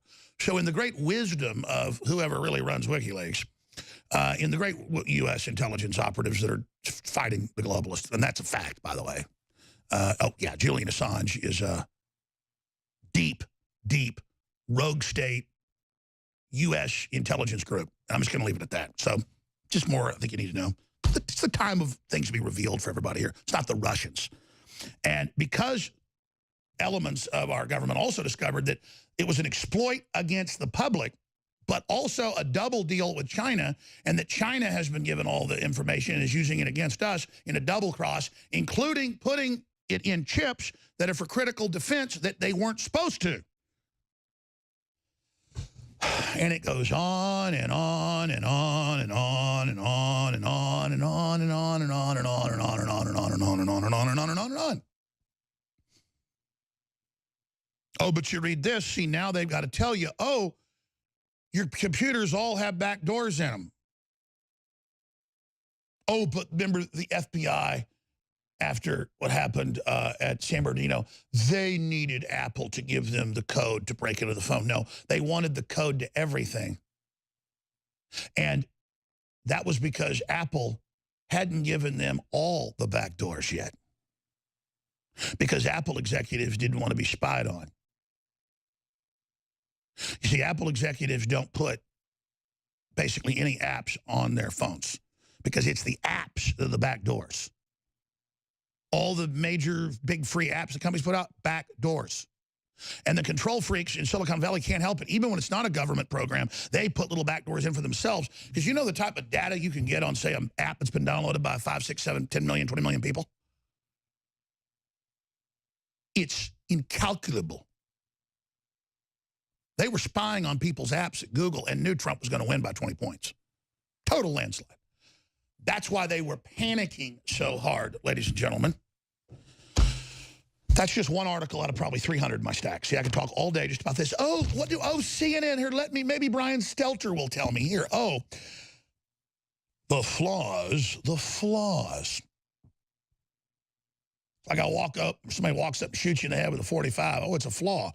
No, it's done by design. The flaws could allow an attacker, like the globalist, to read sensitive data stored in the memory, like passwords, or look at the tab someone has open on their computer, researchers found. Daniel Gruss, a researcher from Graz University of Technology, who helped identify the flaw, said it may be difficult to execute an attack, but billions of devices are impacted. Oh, it may be difficult. Sure, right.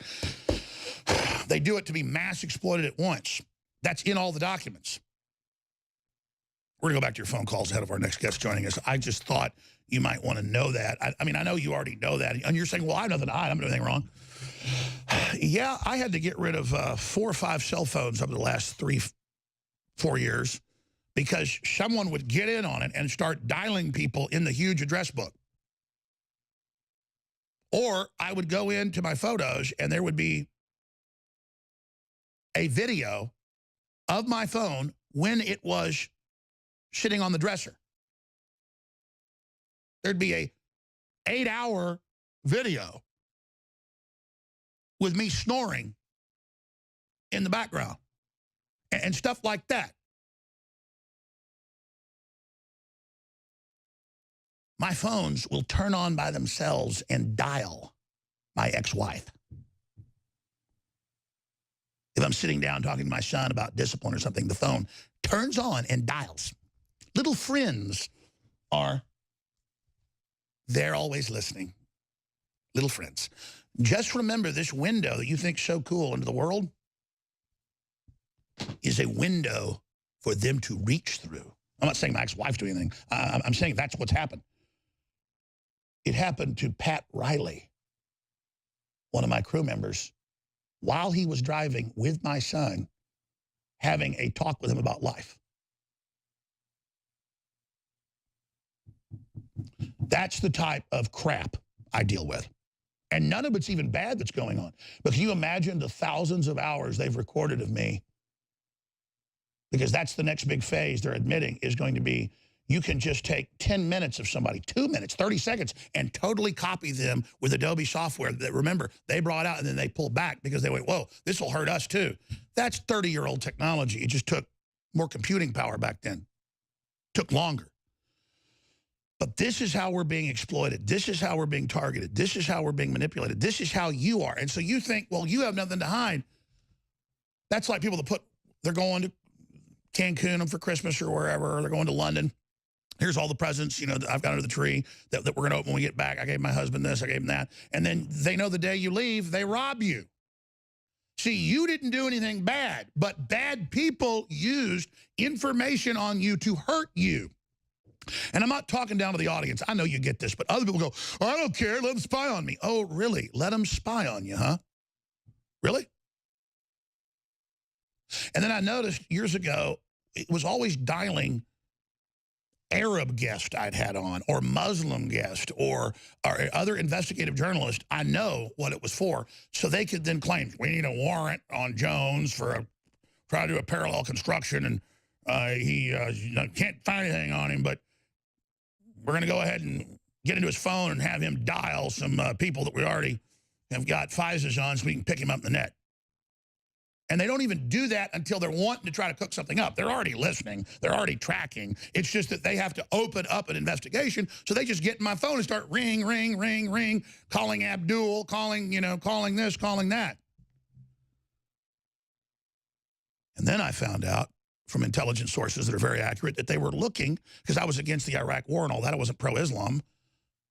But I saw it was to put in even worse elements, that they were looking to try to set me up. I guess like the show Homeland or something, where I'm an Islamic terrorist. And I know that sounds insane, but that's actually how crazy they are. And look, the new show Homeland is about me. They admit it's all about me. They got, what, 8 shows that air either daily or weekly about me, misrepresenting who I am. See, why? Because they know I'm a good man. Doesn't mean I'm perfect, and they want to destroy me. So I need your prayers, and I need your support. Free shipping ends this weekend. Incredible deals that we've never had deals this good. And I appreciate you all for your support, because you are defeating the globalists, and I thank God for you. InfoWarsStore.com, InfoWarsLife.com, or 888-253-3139. A huge whistleblower and phone call straight ahead. We're going back to your phone calls, and we've got Zach, the amazing source, joining us with key intel straight ahead as a guest. And then Millie Weaver's coming up. I got a rule. I make callers hold for an hour. I give them all a free T-shirt of their choice. So everybody on hold, I don't care if they're in Mexico, I don't care if they're in New Jersey, I don't care where they are, they all get a free shirt. So let's just get their names or numbers. I know it's a huge hassle, but I'm just going to do it. Everybody holding. I'm going to get to a lot of you or all of you, but I want to go with Sam in Mexico. But Nico just ran in. He goes, yeah, did you see this article about Google Home and Amazon's Alexa and all this? They admit in Consumer Watchdog and Consumer Reports, you name it, that they're watching and listening to you, and that they're selling the data, and that it has a mischief function, so it'll spy on your kids in the house and listen to what they're saying and what they're doing. And so that gets you into the mode of you have a robot hooked into a corporation that's totally evil watching your kids. I mean, if you had a bodyguard that was in your house, you'd want to trust them or like them, but still, it's weird, okay? Just as a privacy issue. This is a robot in your house, and they're basically giving them away now because they're getting data on you. And I told you this in 2006 because they started doing it then. We wrote articles, and I still tune in to local AM or local FM randomly. And half the time, if I listen 10 minutes, they're attacking me. Because people are paid to do this. And they go, he's the crazy one saying our appliances are watching us. I had my cousin that I've known since I was 1 year old over for Thanksgiving. He's a nice guy. Or it was after Thanksgiving. It was an early Christmas party. And he made a joke to me and, said, yeah, my brother thinks, the Alexa's listening, like you do. And it was kind of like, he wanted me to, argue with him. I was like, okay, yeah, whatever. It's just like, I'm not good for being right and being first to warn you. I'm bad. As everything I say comes true, because it was already happening. It didn't come true. It was true. I'm worse, you see. I'm worse. And see, that's why they got to demonize me and attack me, so people go, I don't want to be that guy. I don't want to be. The message is, we're going to call you a white supremacist if you say you don't want to be spied on in your house by a robot. And if you sell a book about little bunny rabbits and Trump being sweet, we're going to say it's a white supremacist. They actually said that today.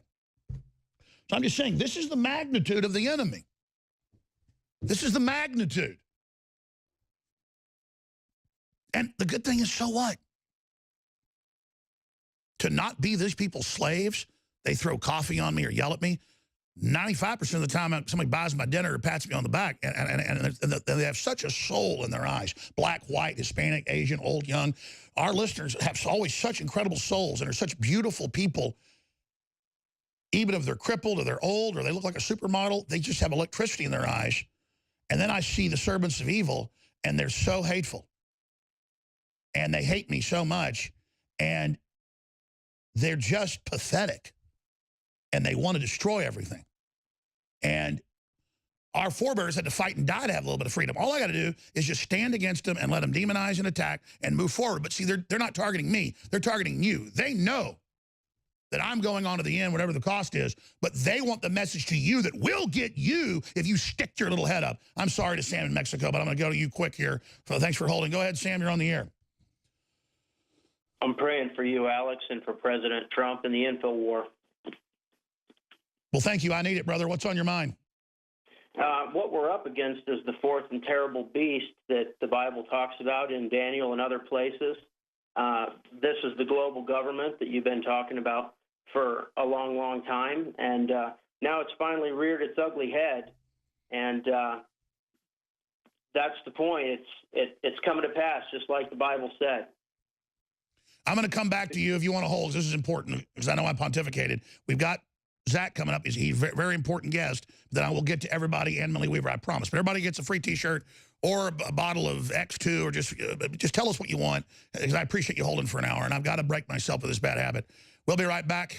Stay with us. Free shipping ends this weekend, by the way, store-wide, InfoWarsStore.com. All right, the gentleman we have on is anonymous, but he's not anonymous to us. We know his full name. We know who he is. We've confirmed it. And he's been on national news before as a individual with the U.S. military in some of the most secretive areas of counterterrorism. And we'll just leave it at that. Of course, he's formerly out of Florida. He has left and gone to Morocco, where he believes he can give us more information. And again, he gave us devastating info that they didn't even touch in the media on Vegas and exactly, the intel we should look at on what really happened there. And now they admit they're lying about what happened. That's why that just went away. They stopped using that against the guns real quick. And a lot of other information. He's been brought in by the FBI, visited once, brought in by the FBI, the second time brought into the Army. He's not giving us anything classified here. As a citizen, he's pointing out things that are hiding in plain view that people not trained for it won't see. And so we've been wanting to get him on. He hasn't been ready to. Obviously, his lawyers, I guess, have given him the green light. So we're going to break down some very, very important things here on air. And it's why the globalists hate live, unfiltered broadcasts like this, because other people don't do this. And I don't say that they go, oh, look, we're big and bad. I'm just telling you, folks, that somebody can anonymously put something, out there on the internet. It's like it's manna from, Jesus. And sometimes it's disinformation. Zach is who he says he is and has been in very, very important areas of this whole thing to be able to give us the information he gives us, and is doing this at a risk to himself because there's kind of mafia rules to this, at least still in the West, that if you're a real journalist and keep your nose clean, they still don't kill you. But if you've worked in the system, then they think they own you and they kill you. Now, there's a lot of good people in our government, and there's an internal civil war going on for the heart and soul of the country, and it's spilt out to the open now. Okay, so Zach, we appreciate your courage. We appreciate you joining us. Last time you were on, you were in Morocco. Are you still in Morocco? As of yesterday, first and foremost, Alex, it's a pleasure to be back on with you. I had to come on and connect some dots. As of yesterday, I'm flown out of Casablanca. I'm actively right now east of Orlando en route to Cape Canaveral to bring up my first point, which is part of 4 that are critical information that we will discuss here. Okay, well, go ahead. Your phone's breaking up a little bit, but go ahead. Okay, can you hear me loud and clear now? Yes, I can. Go ahead. Okay, first and most importantly, I had to get in touch with Nico about the North Korea information, because what's going on in Cape Canaveral this weekend, and I hope your researchers could kind of in real time pick this stuff up with me, because it's out there right now. This is Area 59.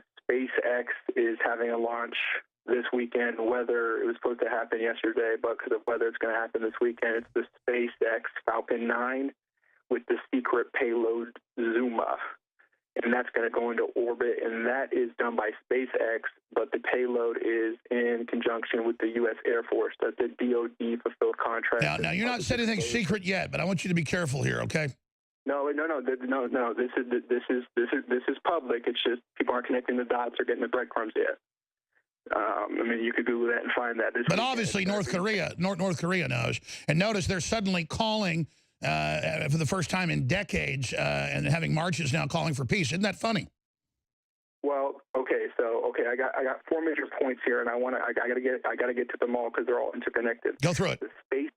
The SpaceX launch, the Falcon 9 with the Zuma, that's ZUMA payload, that's U.S. Air Force, that's going to be done at what they're calling Area 59. That's not conspiratorial, that's official, that's outside of Cape Canaveral there, and that's Elon Musk fulfilling a DoD contract, which he's done plenty of all of a sudden, which ties into the Spectrum bug.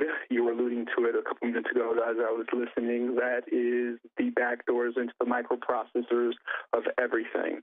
Okay, here's the deal. The Silicon Valley sultans have fell in line because they saw what happened to Schmidt, and they're not untouchable. Elon Musk has picked his side. He's in with DoD, but we have collected a lot of information. I shouldn't say we have collected a lot of information. There's a lot of information being collected, PDFs, it's been mirrored, it's been copied, class action lawsuits have been filed because of this spectrum bug in California, Oregon, and most importantly, in weirdly, Indiana. Why Indiana? Well, I could tell you why Indiana. There's some troubling emails between Mike Pence, Stephen Bannon, and we could get into Miles Kwok and how that all works out. And I got a couple more points here. I'm sorry if I'm jumping, but this stuff's pretty critical. No, absolutely. Right now. Continue.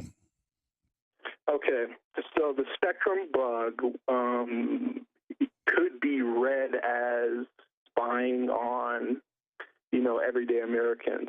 And make no mistake, whether you're a public official at the highest levels of power, if you're a congressman, a senator, if you happen to be a secretary of state, if you happen to be whatever you are, make no mistake, you use those same devices. So if you think you could bleach them, if you think you could have a house fire and play victim and get rid of them, you are highly mistaken, because the Silicon Valley Sultans put the spectrum bug out there. It's classified. Nobody's going to know who dropped it, but the information's out there. And now we have the information. Now we have the PDFs, which will be released. Assange will be released. Bannon made a big, big, big mistake. Here's the problem with Bannon. Bannon tried to align with Miles Kwok. Miles Kwok, people probably don't know who he is, but the Chinese billionaire who should be in China. He is the rook. He is the main piece when it comes to this North Korea strike. This Zuma payload that's going to be fulfilled by SpaceX, which launches, which we're going to get into orbit, is going to do something for DoD that I can't get into, that will make the North Korea attack plausible and not as catastrophic as people are worried about. Also, it's going to give us the green light with China.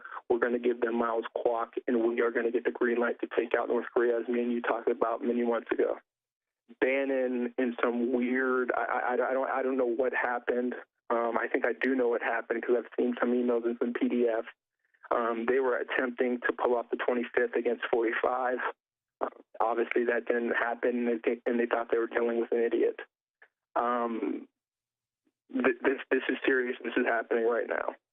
This is happening right now. Well, I know Roger Stone is much more than he seems, obviously, and he's been down at Mar-a-Lago. I'm going to leave it at that.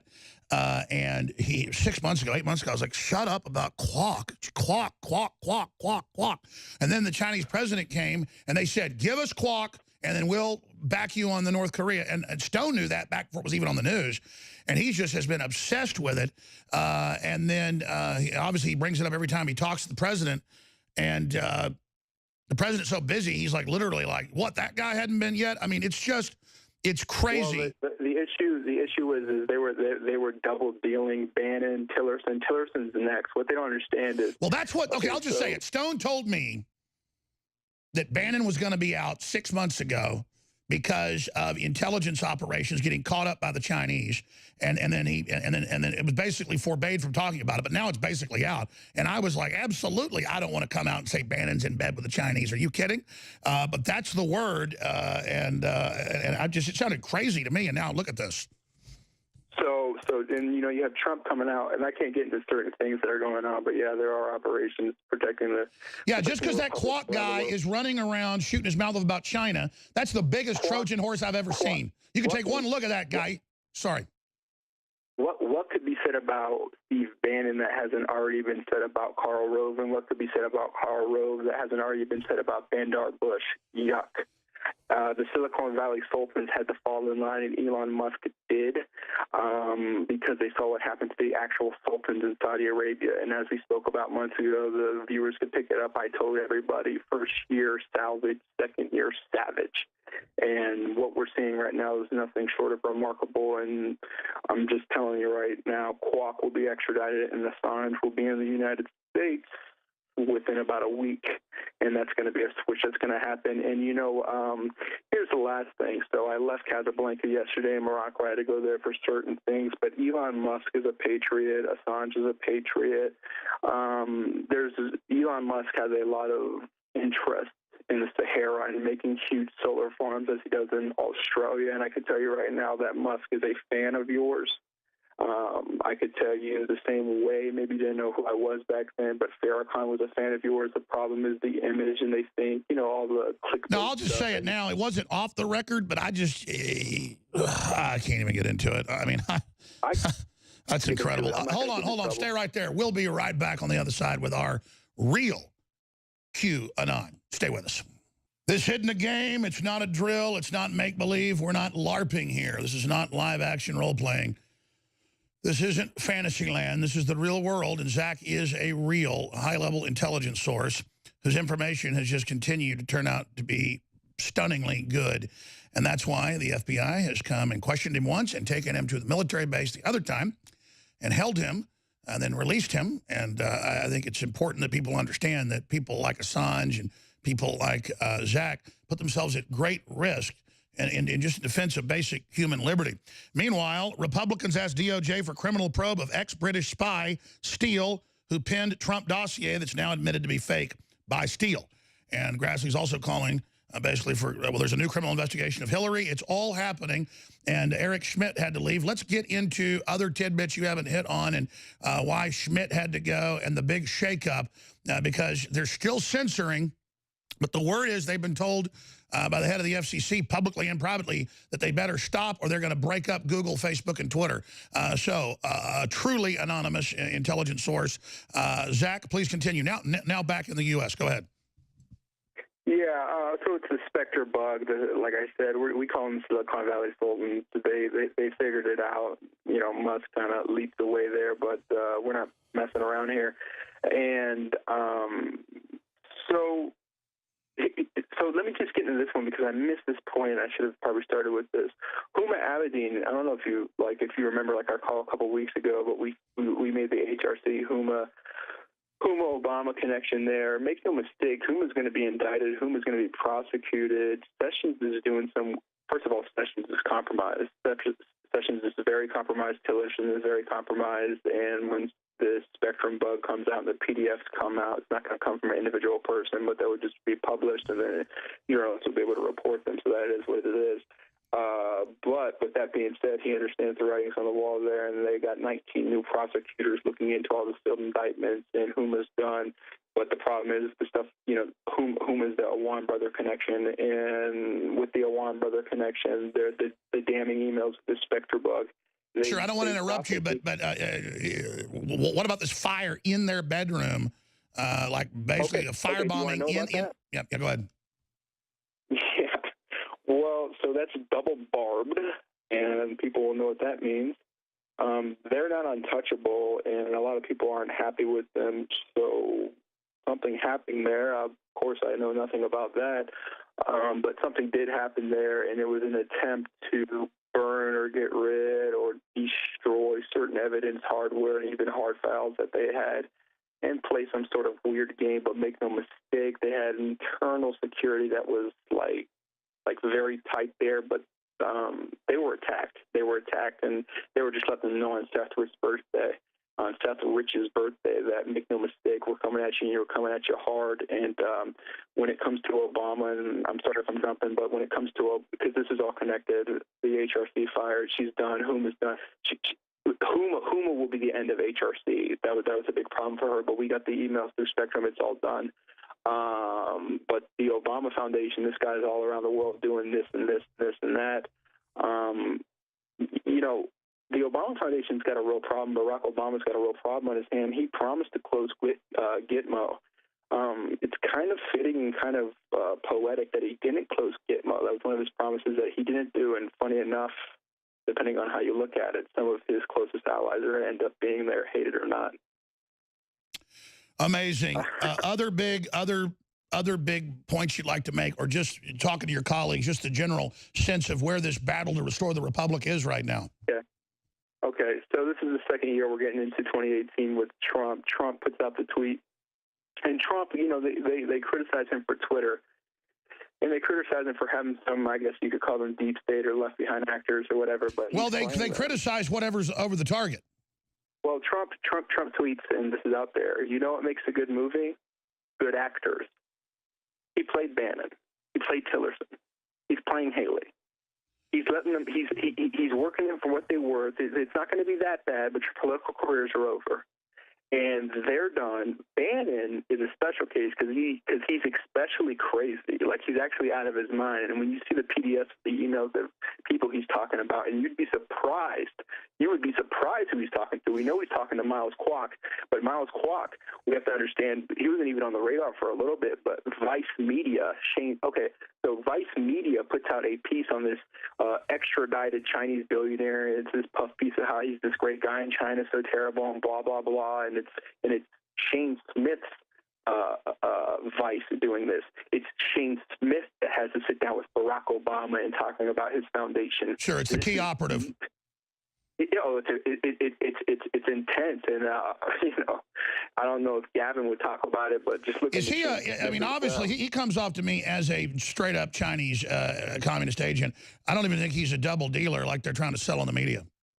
Well, I even admire individuals like Anthony Bourdain. Like, I like the show; it's an entertaining show. But when you talk about Hemlock, and if you watch into some of the other episodes where he opens the season at Shanghai and says, "I think the new language of the world will be Mandarin." And it's like, what are you talking about? And where does he work now? It's like he worked at CNN, and I think sure, it's a sellout to China. The globalists bet everything on China. It's not going to be the Chinese century. It's going to be the new American century. It will. And okay, so this is another one, and this is a big one. And this is what's going to come out next week. So let's not lose sight of Ambassador Jack F. Matlock Jr. Jack F. Matlock Jr. was an ambassador to Russia back in the 70s when we were having this issue with the falling USSR into becoming Russia, and he speaks prophetically about how they will do what they are doing now. And Trump has spoke about Matlock in meetings in some places and stuff like this, but let's not lose sight that the U.S. the transition between the USSR into what Russia is today is not that long of a historical, leap. So there's stay-behind communists that are not so happy that the Soviet Union became Russia. And if we could understand that, a lot of this stuff starts to make sense. The problem is that we have a real president and they thought they were going to pull off the 25th on 45, but the only thing that resembles 25 is 25,000 in the Dow Jones. So they are all duped. And they are done. That's right. 25,000, and in the stock market trumps the old 25th Amendment. Absolutely. Okay, and here's another little tidbit, and I have to pick. I'm sorry if I'm jumping. There's just a lot going on, and it's hard to get on sometimes. But so just to we're and Trump also uses the word pockets. In parentheses, pockets is very important because it means we're cutting off the funding of Outlaw Weed and everything else. Notice the timetable. Notice that Schmidt steps down, all the stepping down when the executive order happens, when Sessions, puts forward these new prosecutors, and all of a sudden Bannon loses his mind. This isn't a coincidence. The executive order has a lot to do with Bannon because with the Spectre bug, some of the emails are pretty damning. They were going to claim he was crazy in the second year. They were going to push Pence. They were going to Let's talk about the 25th Amendment plan with their moles that blew up in their face, according to all the evidence that's mounting. With you straight ahead, we're bringing Millie Weaver in to finish up, and then she's got her big report. Stay with us. We'll be back. Spread the live links, folks, and local radio stations. All right, we've got loaded phone lines. We've got Mike Cernovich coming up. Riding shotgun with us here is Millie Weaver, our great InfoWars reporter. And she's been out on the street looking ahead at 2018 and 2020 and Trump's tweet storms about election fraud and voter ID, which have been proven absolutely on target in triplicate. So that's coming up as well as Millie rides shotgun with me into the next hour with Mike Cernovich. But going back to Zach, who, again, is a major whistleblower, gives us really great just analysis. And he's not giving us anything secret. He's just giving us analysis and his view. And he's been really accurate so far. And you see the storm that's here. Let me ask you to finish your points, and then I got a few questions, and Millie has some here. But first, what do you make of QAnon and that stuff that's going on? What do you make of the stuff going on at 8chan? Zach? Let me be very careful when I say this. QAnon is not singular, it's plural. It is, or we are, it's pillars holding up a platform that is the Republic of the United States. Okay, very interesting. Other key points you want to get across people about what's going on behind the scenes? I guess what I'm trying to say by that is it's not like one individual with one phenomenon or. I understand it's a consortium of people. It's very few, less than you could count on one hand. Yeah. But it's holding up something very important. And do you remember like memes like a little bit ago? Yes. About Trump being, first of all, like one of his most business savvy assets was Vince McMahon of the WWF. Yes, smacking down CNN. Right, smacking down CNN. But what that represents is the WWF, the World Wrestling Federation, which is full spectrum dominance, which is perceived combat. It's not combat. It's scripted.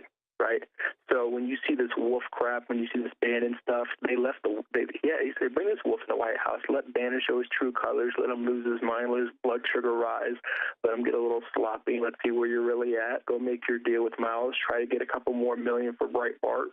There's people out there who got the PDFs and the information, and I don't know what you're thinking. The 25th Amendment push didn't work. So what would you do if you were him? If you were an out of shape, out of your mind individual who thought that Donald Trump was going to crap his pants, and then you find yourself in a situation where that's not the case, and you're an egomaniacal sociopath who has to line his pockets and who's envious of InfoWars, and I have some interesting emails for you to read about that as well. Well, I know this. My gut told me not to meet with Bannon. Trump sees it. Trump sees it. You have to understand. Trump sees it. It's not like this isn't like a closed room with 4 or 5 people where it's like, okay, you go do this. Like the White House is like this huge apparatus where like this is not like. You have to understand the lay of the land. Like, I know. I haven't gotten a call from Trump in months, and he has to literally sneak away to call people. But it's more genuine than I've seen him in these other phone calls. Other people, he's very genuine. But Trump really likes the excitement of taking the globalist on. And for them to claim, oh, he didn't really want to win and all this crap. I mean, Trump is like, keep attacking, never stop. We're going through. I'm not going to let you down. We will turn the country around. We will get it done. Yep. And it's like he's reporting to me, and I'm not saying that as a power trip, when he came to my audience, and that was the kickoff, and we all knew what was going to happen there. When he came to my audience, he was saying, I will not let you down. He was literally being honorable and saying, I'm ready for the mission. He's a man of his word, and that counts for a lot in the political sphere because we've never seen that before. Most of the times we get politicians, puppets, whatever. They lie to us, tell us what we want to hear, and then they go in there. It was the opposite of a narcissistic power trip about him. He's just making it about him as a logo to beat them, trying to kill his image as a figurehead. That's why they hate it, because he's rebuilding it every day as they try to destroy it. But I'm just saying, when it comes down to it, he's into the thrill of the mission we're all on together. That's the thrill for Trump. It's not about narcissism. He makes fun of himself. It's all a big joke when it comes to him. But when it comes to the country, he's for real. That's why they call him mentally ill, because he goes, he really cares. I'm sorry, Zach, go ahead. There was no term fake news before the Trump phenomenon. So why not let the wolf in the White House? This dude is going to self-implode. I mean, look at him. And you look at Bannon and anybody who sat down with him. I mean, I don't mean to actually, I will. I don't care, because what they did to Breitbart, I'm aware of what they did to Breitbart, and wait till we get the PDFs out. But Bannon is no Breitbart just because he happens to be there now. He's a slob. He's out of his mind. He thought he could be Karl Rove, but Donald Trump's not George W. So he made that very clear during one of the debates. And Zach, I kind of have a question that's been on my mind, because I was listening to you earlier and you were talking about North Korea, and we all know the globalists want to take Trump out, but there's been a lot of stuff that the mainstream media has been pushing with almost foreshadowing headlines that somehow Trump's going to be boisterous and North Korea is going to attack us. Yeah, could they try to use the 25th Amendment to get rid of Trump, via North Korea? But is there also something, do you know of any information out there in the back channel of the globalists actually plotting to work with North Korea to have North Korea attack us in some way that it can be blown up in Trump's face? What this is truly, that's a great question, Ellie. And what this is like, it's truly a sad situation, because this is a generational plan that's been going on, and they spoke about the armistice. Anybody who's been in South Korea and the DMZ, like I was stationed over there for a bit, this has been going on for like 50 plus years, right? So it's like, eventually something had to occur, and they were invoking strategic patience. But when it came to Trump and he said, hey, what happened at 9/11? What's happened with our foreign policy? What's going on here? Eventually it had to come to an end. And once we realized realized how big of a pawn they were being used in the global scheme of things was important. And I made a call and I said, North Korea, Yemen, and Iran are all connected. There will be no kinetic war with Iran because the war is going to happen in the streets as we're seeing now. North Korea is going to be, there's going to be a strike in North Korea. There's just no way around it. And it's terrible, but it's going to be limited. It's not like, completely yeah, but we'll see what the Russians and the Chinese do. Do you think it's possible that we could see North Korea strike South Korea? And that get blamed on Trump? So I opened the call with this, and this is the most important thing. And this is the inside information that people have to, pick up the crumbs or connect the dots. The SpaceX Falcon 9 with the Zuma payload. What happens in North Korea? They have all this stuff. They have all this capability. What if they don't have any power? What if we have the most sophisticated EMP over their country where they can't retaliate, and we come in with covert operations, take out the power leaders? Do you think what human being on the planet wants to be a slave? They're in fear. So if we could come in, if we could stop their capability, if we could remove their power, show the prosperity, and allow a true transition of real leadership to happen there, that's possible, and that's possible only because of the technology that we have nowadays and Silicon Valley falling in line. We're not talking about complete annihilation. We're not talking about a nuclear attack like we've seen 60 years ago, 70 years ago. We're talking about sophistication. The lights shut off. People are gone. They wake up and they say, you know what? Life sucks there. It's been sucking for a long time, and guess what? I would like a better life, and it doesn't have to be kinetic. We have the capability, and with SpaceX and with what we're doing, it does not have to be kinetic. It will be deadly at some level because there are people who are just fully in, but this is beyond. Make no mistake, turning the power completely off, even though they don't have it in most of the countries, and kill a bunch of people. But they're already living a living hell. But let me make one thing clear. This Zuma mission. This is that it's U.S. Air Force. It's U.S. Air Force in there, but it's SpaceX delivering the capability. It's called Crew Dragon. What did Trump talk about? Fire and fury. Fire and fury like the world has never seen. What is a dragon? I don't think people understand what's going on. We're living in a real life movie that's never been told. This is unbelievable. It's not like, yeah, they are brainwashed, but they're not completely gone. There will be a strike. There will be absolute warfare, but something's going to occur where their capability is completely smashed. 3 days ago, they did it. I don't even know if it's been reported. 3 days ago, they had a test in North Korea that was quote unquote foiled, and their own missile crashed on the city of themselves. Okay, so they hit themselves with the missile because they had a failed missile test. The people, they're not going to go along with this. This is all happening. This is 2018. Well, more than that, they've got all the particle beams on the jets. They can shoot those missiles down. I got one more point. One more point. We'll come back and we're going to get to her big report. Thank you. This is powerful. This goes nicely with Fire and Fury. We're back live. Millie Weaver riding shotgun with me into the next hour, part way with Mike Cernovich, the journalist, investigative reporter. And we've got Zach here with us. Just such grave information we're talking about. And everything Zach's ever talked about here with us is either public domain or it gets verified. And it's a perspective into some of the things that are going on. I think we're going a little bit over the edge here with him getting into payloads on missiles and on rockets. I'll tell you, there's all sorts of stuff like that up there. Just what they've accidentally leaked. They had that stuff up there in the late 70s. Star Wars didn't begin until they branded it that in the 80s. But before it was just a Space Command, which they just announced officially a few years ago. It's been around since they formed NASA. NASA is the public name of Space Command, and that is the real clandestine breakaway government that Trump has been hinting he wants to now open up to the general public and take us light years into the future. But that's a whole other subject and a whole other area. I just know the stuff I was told about family that worked in some of those areas was that the stuff they saw in the 60s is what we have basically now. Yeah, they're hiding technology, essentially. Supposedly, I've heard that there's this museum of things that'll never be because it's like hoarded technology and information that essentially has been bought and the patents have been bought, and it's essentially technology that would free people. It's known as disruptive technology. And there's kind of an allegory at the end of Raiders of the Lost Ark where the Ark goes in, there's a whole warehouse of that stuff.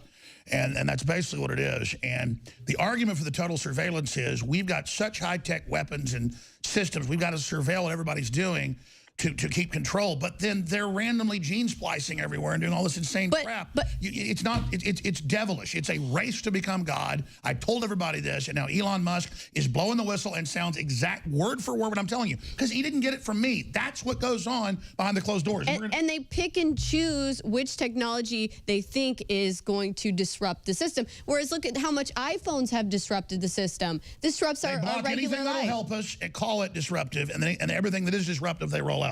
It's always inversion because that's their system. Exactly. We're going to continue, Millie, because you're here because I wanted your great report, but I'm running on, and we've got to get back to Zach. Zach, go ahead and finish up, my friend. Yeah, I mean, whether or not you think it's overstretched and make a mistake, I mean, it's public information. Look at the Air Force and the DoD contracts that have been fulfilled by SpaceX. Nobody else, SpaceX. So we're in bed together, whether we like it or not. And I can tell you firsthand that Elon Musk is a patriot. I can tell you firsthand that Assange is a patriot, and I can tell you that if Hillary Clinton had became president... Well, you can just look at Assange, and he looks genuine and smart. It's like evil people look evil. Let me hint to it. Go. I can tell you firsthand that Assange and Musk are on our team.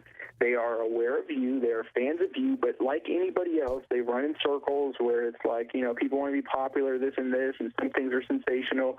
And it's the same thing with Farrakhan. He said this. He said that. I said, you just got to listen to what he's really saying. Like, imagine having the, the information and knowledge of Alex. Like, let me bridge that gap when we could do that. And look what we've done. Look what we've completed. And this week in Cape Canaveral, when this SpaceX launch takes off, Operation Zuma, what is this, the most successful president ever? This is 45, okay? On Christmas Day, you have the Secretary of Defense tweeting out an image of, Washington crossing the Delaware. And I was in Morocco on the 25th. I couldn't spend the 25th in America. And I can tell you right now, on the 27th, we had some specific individuals connected to the Obama Foundation, not him specifically, but his security, if you want to call it that. You want to come, and I'm going to state this right now, and just to be clear, and it's there's nothing problematic about this. Obama Foundation was meant to give a speech in April in Marrakesh and late April. Sorry, that was canceled. Morocco. I'm sorry about that. But we know about the pay-to-play. We told the Majesty. We told the CEO of Mosaic in Florida. And next time you come to the Rift Mountains, and next time you come to check me, we'll see how it goes. It didn't work too well on the 27th of December, and here we are talking. So I'm doing what I'm doing. And the money is being cut off from how about Soros? How's that creature doing? Jesus Christ. First of all, Soros is running for his life because they will indict him. Listen, it might not even be government sanctioned. Somebody might just get him. But Soros is, first of all, Kwok is in bed with Soros. Kwok is talking to Bannon. So right there, we have a huge problem. I don't know Bannon personally. I've seen some PDFs and some emails, but I thought it was all fishy after what happened to Andrew Breitbart, and I didn't want to say anything about it because Trump actually did get elected. But I understand what he's doing now.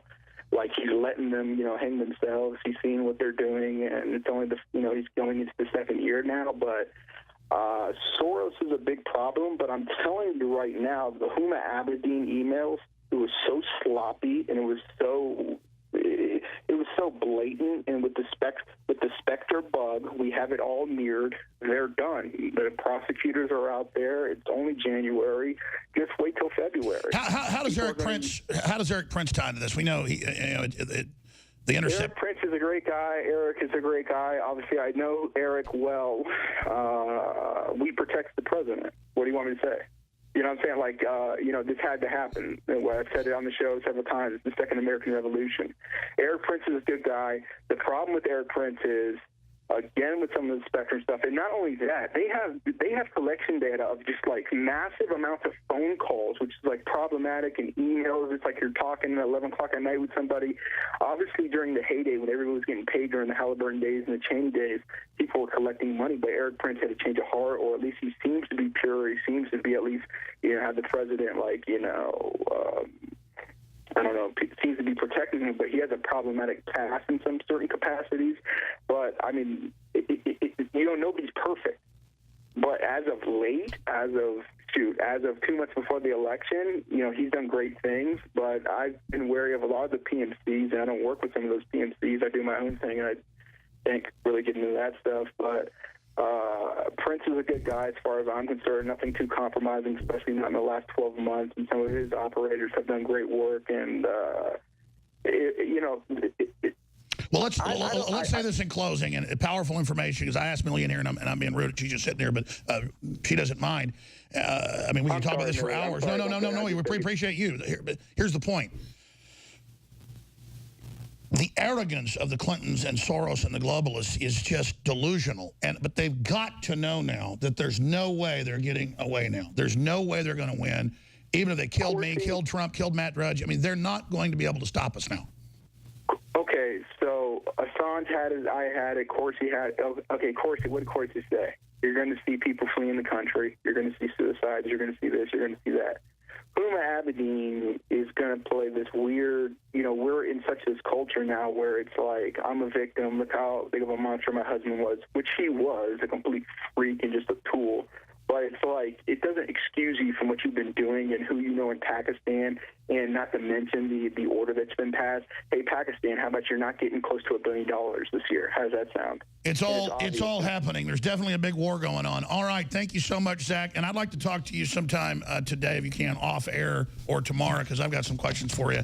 And again, nothing classified. I just want to get your take on a couple things. But you can already see everything, anyways. Hey, as of after I leave this, when this launch happens on Saturday or Sunday, depending on the weather here, I got to fly into London for 2 days. I'm going to be back into the States next week, but we need to talk because we're changing the world. Yeah, but, I just know about. I would love to talk to you. Sure. Well, I mean, here's the deal. I mean, their money's drying up. I've seen it. They had operations against us that as soon as the Saudi Arabia stuff happened, man, it got cut off. And that's why, and that's why the stuff they were doing, like, suddenly went, wah, wah, wah, wah, wah. But a bunch of their idiots, like Hitler Youth, are out there as the Russians are rolling into Berlin in 1945, and the Nazis have already fled, and they got 12-year-old kids up front. I mean, all the people at BuzzFeed and Media Matters, they're still at their machine guns, and 3 million troops are rolling in. I don't think they understand. And we're not just saying that. I mean, 3 million Russian troops, they love blaming on Russians, I'll use the allegory. 3 million Russian troops are about to face down 500,000 German kids. Well, I think that they're actually going to allow Hillary Clinton and Huma Abedin to take the fall. The Democratic leadership are going to back away from Hillary Clinton, allow her to take the fall, so that then whoever they run in the midterms, whoever they run during the 2020 presidential election, they can have they can claim to have a disassociation from Hillary Clinton. We've already seen with Joe Biden, who there's been a lot of talk of him running in 2020. He's actually already on his book tour, and he's been criticizing Hillary Clinton. You think, oh, why would he be criticizing? Well, he's not actually really not liking Hillary. He's trying to create a distance between himself and Hillary Clinton because they know that they're going to let her take the fall. That's perfectly said. That's absolutely right. Zach, thank you so much. Be safe. All right, he's gone. We're going to come back. We're going to get to your special report. Mike Cernovich will love to hear it. He loves calls as well. He's such a great guy when he hosts a show. He loves us to kind of take it over with him. He likes free-for-alls. Fourth hour coming up. We're going to tweet this report out at Real Alex Jones in a moment and posting it to Infowars.com. Joe Obama, 2020, to rival Trump. A special report here with Millie Weaver that we're going to air some of in the next segment as Mike Cernovich joins us. And folks have been holding, and I appreciate it, and they're all getting a free T-shirt or something for doing it, or they can hang up if they want. But I'm going to try to get to those calls with Mike Cernovich. He always has a lot to talk about as well. But Millie, you really, during the breaks, you're on a roll here laying out the big fight, election fraud, what they're planning, the super ticket, Joe Biden and Michelle Obama, right. Michael Obama. You know, Joe Obama is not actually a term that I just kind of created. It's already out there. There are tons of Joe Obama 2020 merchandise that you can already purchase, and Joe Biden 2020 merchandise. And so we've seen tons of articles, leftist media outlets pushing for Joe Biden to run in 2020. And it's very likely that he will. And if you look at the past statistics of vice presidents winning elections, it looks very good. So if the Democrats want a sure bet against President Trump, they are going to run Joe Biden, and they're also most likely going to run Michelle Obama. But I think it's more likely that we could see her in a vice president ticket. So essentially, rather than having Obama-Biden, we will have Biden Obama, or what they're coining Joe Obama. And what's interesting here is when I went around Austin and talked to a bunch of liberals and asked them who they wanted to see run for president, they literally all had Michelle Obama off the top of their lips. And even the ones that I asked, Michelle Obama, they did not take a second to rethink. And again, these women are well-meaning people. These are literal mind control victims. Yes, and they're thinking, oh, well, she was a first lady, so why not have her then? And since Hillary is taking this fall, why not have Michelle Obama? And so that's what we're looking at here, but we're also looking at a tough 2018 midterm election. Although there are a lot of Democrat seats that are up for the midterms, they only need 2 seats more than they have right now to have the majority in the Senate and essentially try to turn Trump into a lame duck president. We've seen them perform miracles like they did in Alabama, or should we say voter fraud. And it's no wonder that Trump, I'm sure he has privy information, okay, about Alabama and about what all went down there. He's been tweeting out just recently today that voter identification laws need to be put into place. He says that the voter fraud in these liberal states, the liberal states have been refusing to put forward their voting records. So at that point, and even Harvard did a computer check, and the estimate is 7+ million people voting in the names of dead people are voting repeatedly. Just in the last election, I mean, Trump had a landslide. That's right. And we didn't realize that, you know, although Roy Moore had a huge splash controversy in the media, he really won. It was horrible. We didn't realize how crazy the voter fraud was likely to be. Well, remember, the poll said he was going to lose by 15 to 10 points. Then he lost by ½ a point. And there was just Democrats going, I came here from California to vote and screw him over. Oh, let's engage in fraud. Yeah, rob everybody. So I mean, they're just open about it. Yeah, and that's likely what we are going to see in the 2020. No one votes illegally. No one votes illegally, Millie. That's never happened before. It's a conspiracy theory. We're going to engage in fraud. We're going to totally take over. You got all the Veritas videos? I mean, it's crazy.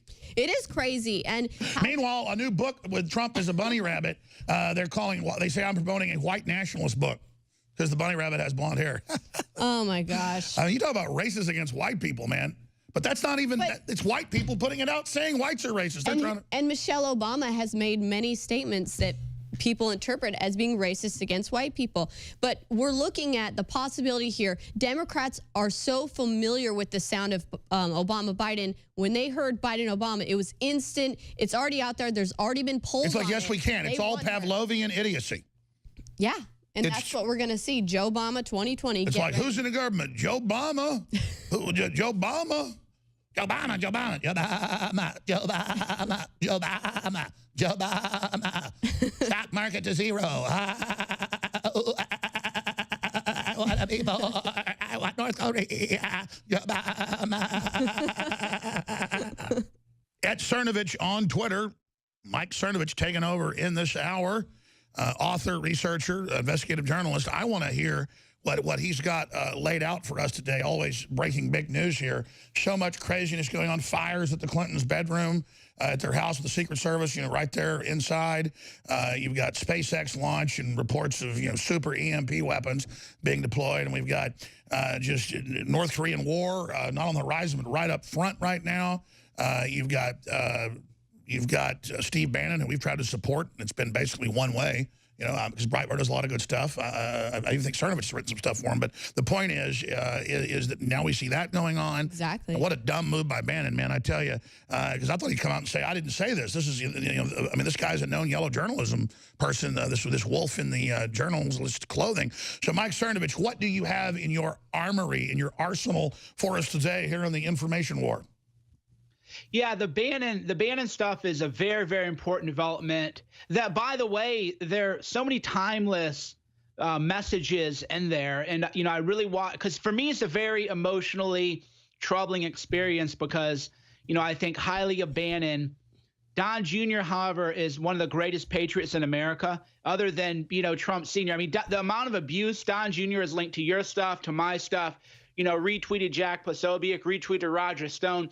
That guy just takes more abuse than anybody other than Don Sr. So the idea that anybody would insult Don Jr. is, of course, a very, very emotionally disturbing thing for me to find out. And then the idea that would have been Bannon wouldn't have made any sense. So I found out what happened. And Jonathan Swan of Axios already broke the story, so we'll give him the scoop for it. Let's put it up. Yeah, so I tweeted that link out.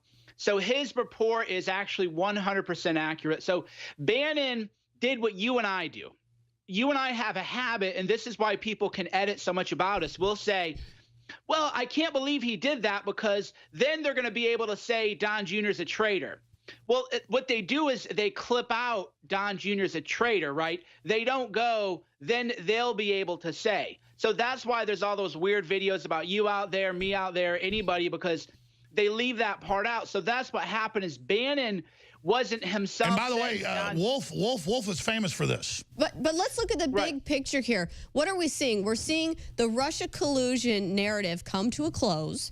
So what do they have now? Oh, well, let's have this Bannon hit piece. Let's cause division within the Republican Trump base. Why? Because the Democrats are going full steam ahead for 2018 midterms. I totally agree, but I want to just ask him to finish that so you can give your take on it, because I agree with what he's saying. It sounds like free form. And I kept saying, Bannon, respond. Say it's out of context. Say it's out of context. Then all he says, oh, I love the president. That wasn't strong enough. So for me, that's when I went completely Captain Caveman, Mike Cernovich. Yeah, he made a big mistake. Crisis management, you don't have hours. If I woke up and saw that people go, you know, Mike Cernovich insulted Alex Jones, I would be on Periscope in a second. If they go, I bash Millie Weaver or InfoWars, I'd be like, whoa, whoa, whoa, whoa, whoa. I wouldn't draft a statement and run it by lawyers and run it by a committee. I would just say, hey, I don't know what the heck is going on here, but I'm going to get to the bottom of this right now. Yeah, this sounds like fake news. This guy misquoted me. You know, I was doing devil's advocate, because that's what they do to me all the time. And Trump's come out on Twitter saying that there are blatant lies in this book, saying that this guy went and had access to the White House and went there numerous times. And Trump even says on his Twitter, this is not true. He's never been at the White House. I actually made sure he wasn't allowed to be here. So, well, I mean, this Wolf guy, by even liberal publications, is known as really shifty. What's your intel on him, Mike? Well, here's what he did. He softened everybody up. Back in November 2016, he wrote a very flattering profile on Bannon, which the media, by the way, freaked out about. They go, how dare you? I remember he got that big exclusive with Bannon. How Bannon was this big architect. Yeah, so he did that big article in the Hollywood Reporter. The media goes ape crap on him, and I can't believe you did that, and blah, blah, blah. So he softened Bannon up. Because here's the thing, Alex. We're all men.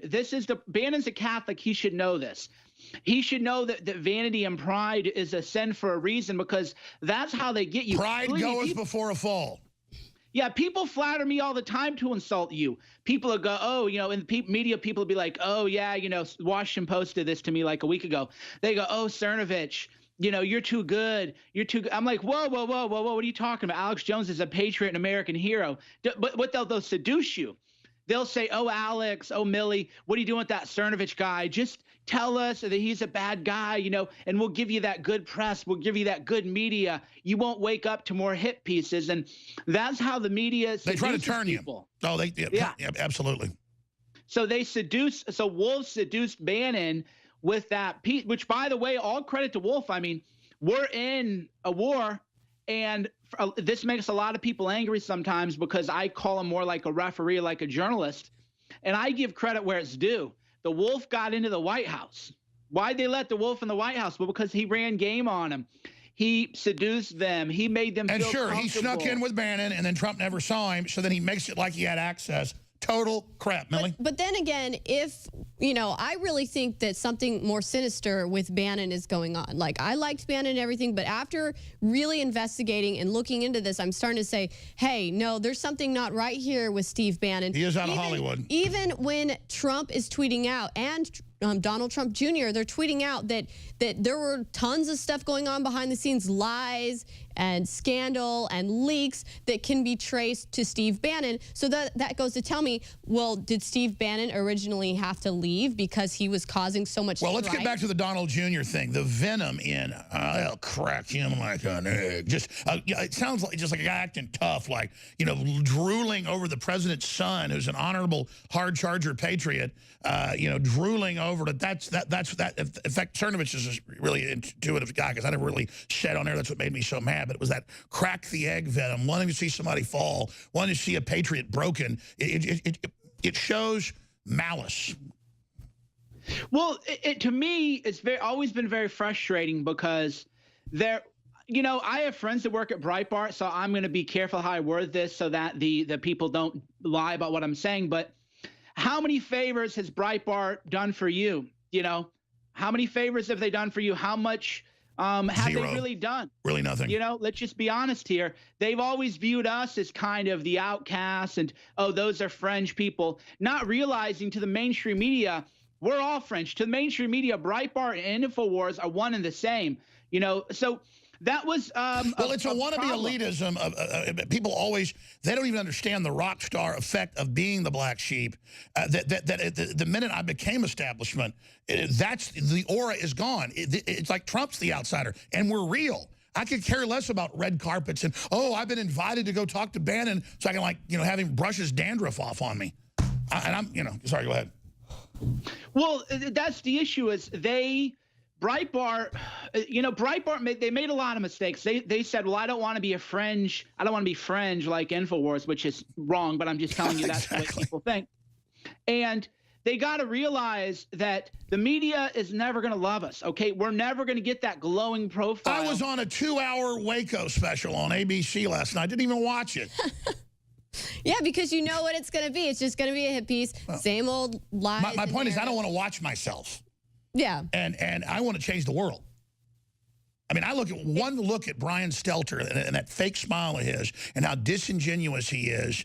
It just makes me want to vomit. It makes me want to vomit. Mike Cernovich, is he not the ultimate example of just the opposite of what a man is? Well, I posted a excerpt from his book. He said that all the women wanted to sleep with Matt Lauer. I don't know if we can pull that excerpt up, but on my it's true story. He wrote this book on. It's like news. Sink Uger says women are subhuman. Classic Islamic statement. Yeah, that doesn't surprise me. He's just a big, fat, disgusting pig. Sorry, go ahead. Yes, I'll see if I can find that excerpt where Brian Stelter said that Matt Lauer was like a sex icon. So I'm going to search my phone real quick while you guys talk, and then I'll retweet it to the top of my timeline, because he doesn't want anybody to know about this. Look at that. I mean, if you showed a group of kids his face and 10 other people's, they would say, that's a bad man. I mean, that is the poster boy of a sack of backstabbing garbage. His smile looks like a smile of a chimpanzee before it bites you. Exactly. No, it's nothing but malice. It's just the enemy. Oh, good. We'll be right back. Stay with us. Millie Weaver here, co-hosting with Alex Jones and Mike Cernovich. And, you know, it's really important to note here that the Republican Party will kind of criticize just about any little thing and start infighting immediately within each other, because we all kind of think objectively. Whereas if you notice, the Democrat Party will actually loyally follow whoever it is that's their person, be it Hillary, Obama, to a fault. They're like a cult. It's like they don't even have individual thought process to have criticism of their own party. And that has led to their downfall in overly supporting Hillary Clinton when they shouldn't have to begin with. But we also see the downfalls within the Republican Party, where there's so much infighting all the time. It's like, can we just get it together so we can actually keep our president in office? Mike Cernovich, I just can't believe that they're still attacking viciously as Trump and all of us together, with God's help, crush them. And I just think they're crazy enough, and they've been saying it, they're going to try to kill the president. I really think that's where that's going. I want to ask you that first. And then, look, I knew that there was some animosity between some of the Breitbart people at the top and some of the folks in the White House. I tried to stay out of it because Bannon had a little bit more credibility as being a patriot. You know, he kind of just blew into town the last few years and took over Breitbart after Breitbart mysteriously died. So I just, sat there and like 5, 10, 15 stories a day we link to, cover it, boom, boom, boom. For every 100 stories we link to on them, maybe one mention of us, usually kind of a snipe, an attack. I mean, even Daily Caller does that. I don't freak out. I go, Daily Caller wrote a piece attacking me. Fine, knock me out, baby. Let's go. If you think we're not on the same team, that's fine. I'm not going to stab you in the back. But now that if he stays on top of it with the Soros connections and the Chinese communist connections and this crap, for the good of the country, Breitbart has some great journalists and great people. And, of course, a great man founded it, and Drudge breathed life into it. Let's give, Drudge the credit for the Promethean fire. Drudge founded Breitbart, okay?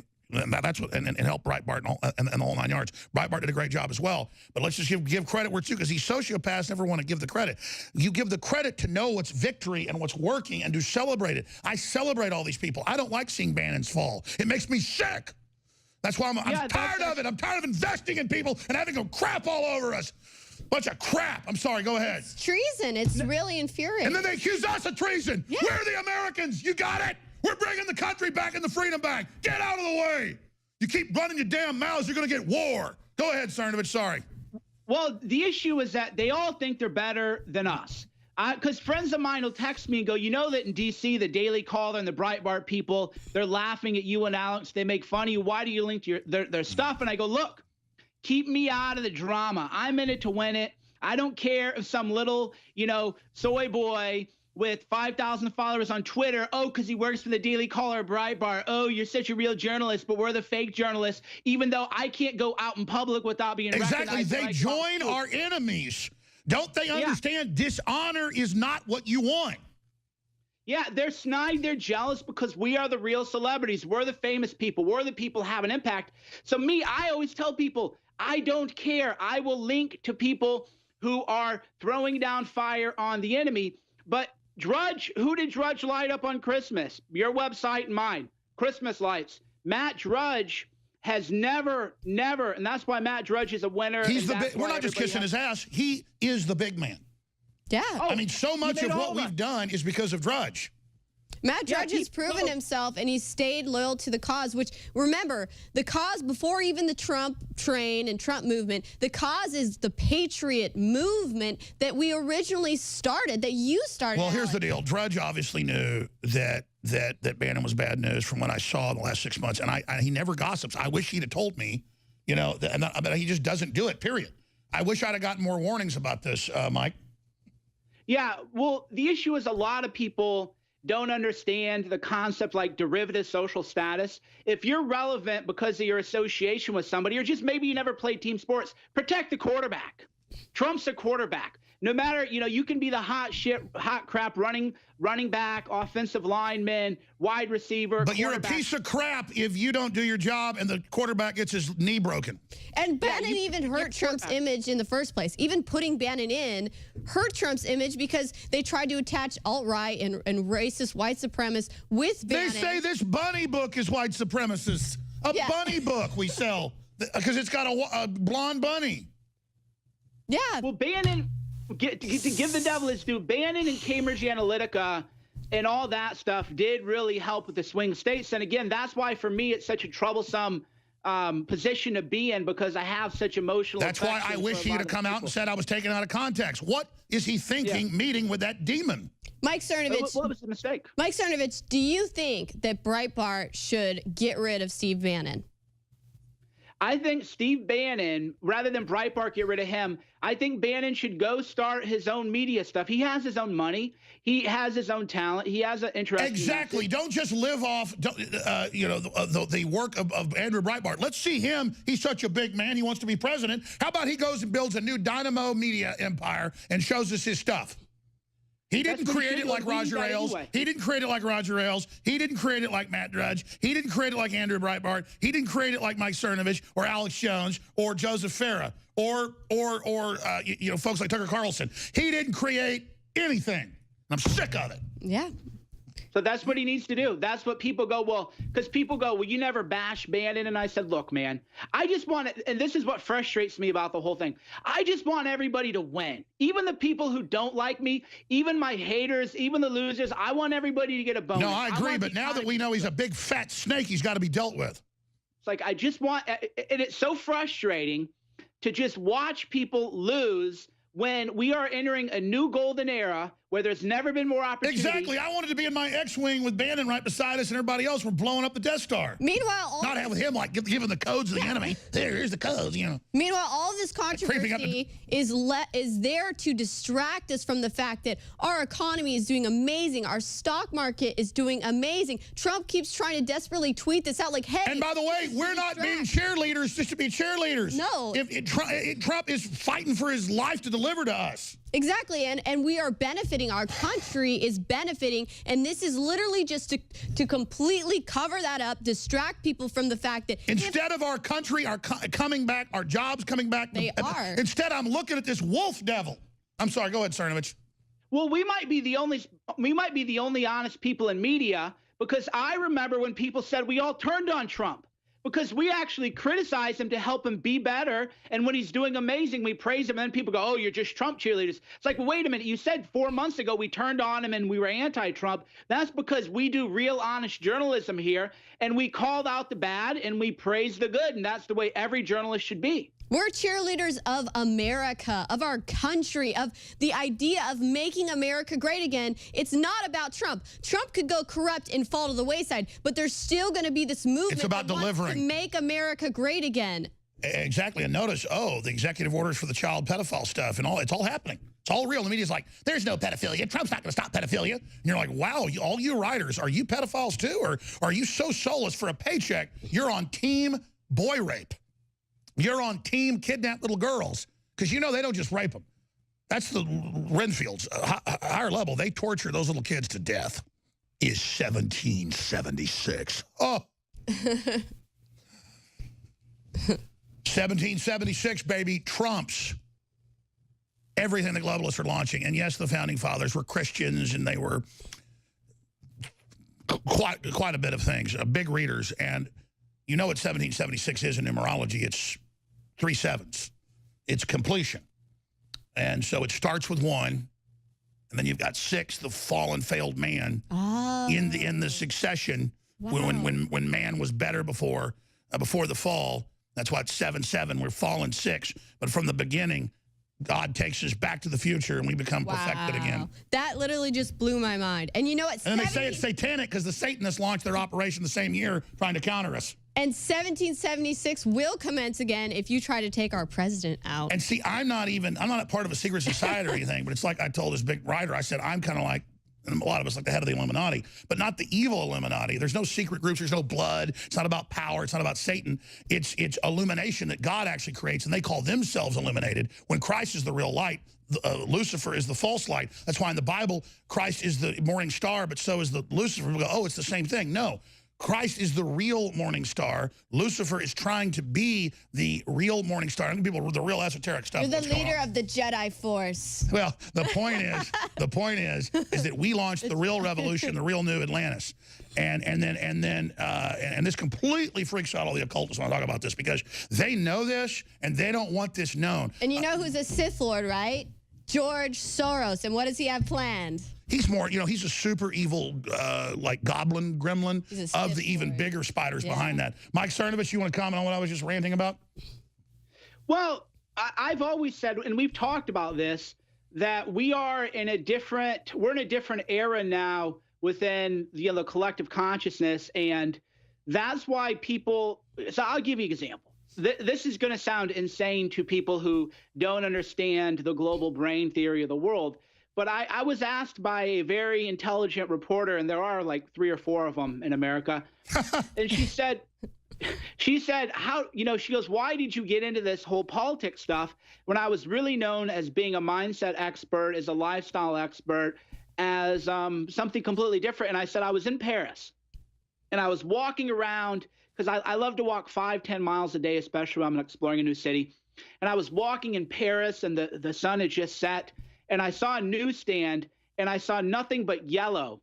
And I go, what is this? It was a node, right? Well, what I saw at a conscious level was that Donald Trump's face was on the cover of some Parisian magazine, maybe Le Monde, and he was covering up the entire newsstand. And this was back when nobody said he had a chance to win a primary or anything. And I realized that was an energy network node. The group mind already knew he was what we needed and was going to then push it through. Just like the big study came out a few days ago that people within an hour of you getting a bacteria or virus, even though it's not replicated, you're not really sick yet. Somehow we just see the body's gone into defense mode, and supercomputers can't tell it, but we can, because we are the real supercomputer. We're just babies just now discovering it, and the globalists know it's there. They know good people have it. The evil people shutter it. They don't. To be evil, you have to shutter yourself. You have to give up a lot of your real potential. That's why in all the allegories, the evil wizard is always crippled and evil and ugly and bad and has arms and limbs that have been hacked off, because they have to give up their humanity, like Hitler being nerve gassed repeatedly in World War I and surviving. That's like an archetype of it, coming back from the dead, which he did, by the way, repeatedly. That's the archetype of these people. That's what they worship. It's like their Lazarus Project. We're getting into really sophisticated stuff here. The point is that I don't have to be in their fake Illuminati. All my ancestors going back, founding Texas, founding the U.S., and I'm not going to get into all the people because it sounds like bragging, but I couldn't even help it because that's the real chain. That's the real spirit. And if everybody else out there that loves liberty, you search your background, I guarantee you there's stuff like that there as well. Exactly. You know, but it's in most every American's blood to want to resist tyranny, because everyone came from other countries to escape tyranny that came here. So it's just interesting to see that now we're at this point where we've got these big George Soros guys out there that want to try to do anything they can to keep us enslaved. Wow. And what does George Soros have planned? Well, on January 20th, there's going to be another massive nationwide Women's March / impeach Trump march. So we can expect that we're going to see another huge character assault on President Trump just leading up to this march to invigorate and encourage the women to all go out there. And how do you get women to march to be Islamicist? You call it a women's march. It's the sickest joke on the planet. Sorry, go ahead. So they're launching a new major counteroffensive. He's putting hundreds of millions in. He put hundreds of millions just into the D.C. march. And there's already, they even are partnered up with this thing called Rally Bus, which it's essentially a charter bus that can connect people to rallies. So it's, for example, you can go from Chicago to D.C., and this is essentially to mobilize and get these Democrats. And they give them food, they give them liquor, they give them everything. Who's funding it? Who's funding it? Well, they admit Soros funds the women's marches. George Soros is funding. He gave $186 million to just the one in D.C. Yeah, and this is going to be huge. And we can already assume that we're going to see more from the whole #MeToo, Gloria Allred front coming after Trump. And again, it's all about women, and it's these leaderless women, because there aren't powerful women leading them. They're literally being led into a trap. I mean, it's so painful. Mike Cernovich? Yeah, no, that's exactly right. We all see it. You can all see it. It's energy. And that is why they have destroyed, because our brains are drawn to energy. That's why, have you ever noticed you're walking down the sidewalk and you just suddenly veer left or you veer right, and then you're like, oh, wait, what was going on? Exactly. There was like an energy portal. And the Donald Trump magazine cover thing in Paris for me in 2015, when everybody said, oh, this is a joke, that was actually plugging into a node. And that was plugging into a good node. That's why when I say that Trump will be, he's a historical figure and a figure of destiny, you could plug into that. Likewise, it's like a Stargate. And likewise. And people ask why I backed him right away. I could feel it was real, and the enemy's hate only confirmed it, and expanding on that, because we all have that sixth sense. I feel the enemy's breaking. Sorry, Mike, go ahead. Well, that's why they're trying to open up their own Stargates, their own pedophile satanic stuff. You know, you ever notice that they say, oh, quit talking about pedophile conspiracy theories, but they're the ones who talk about it all the time. That's because unconsciously they know that is their Stargate. Hollywood was their node into the Satanism, into the pedophilia, and that's why they're so afraid, and that's why people like Meryl Streep, who praised Roman Polanski, that's why she's trying to attack Ivanka. And you think you're a Satanist, right? She is the one who cheered Roman Polanski. Raping a 13-year-old girl. She's trying to get ahead of this. They put them in a mind-controlled trance so that literally they support their victimizers. It's Stockholm Syndrome. Well, let's be clear.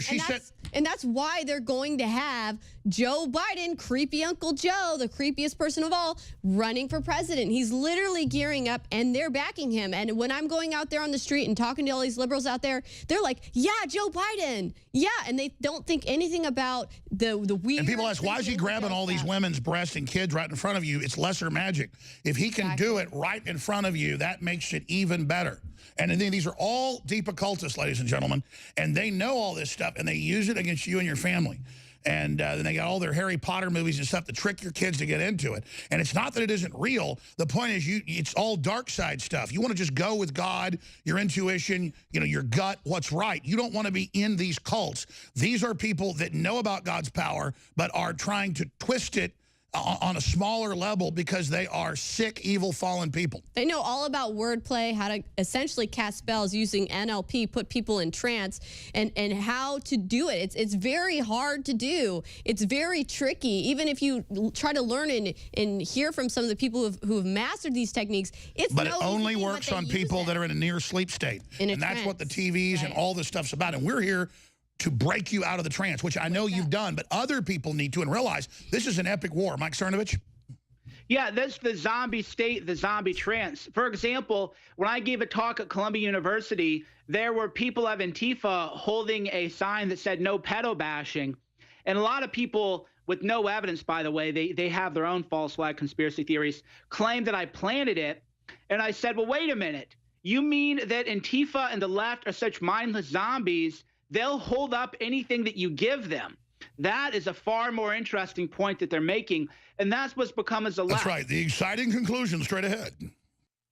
Isn't it funny? All the surveillance, all the cameras on the TV watching you, it's all turned out to be true. But we didn't go out on a limb when I told people that 18, 19 years ago. It was in the patents. And now they admit, guess what? They're doing it. Of course.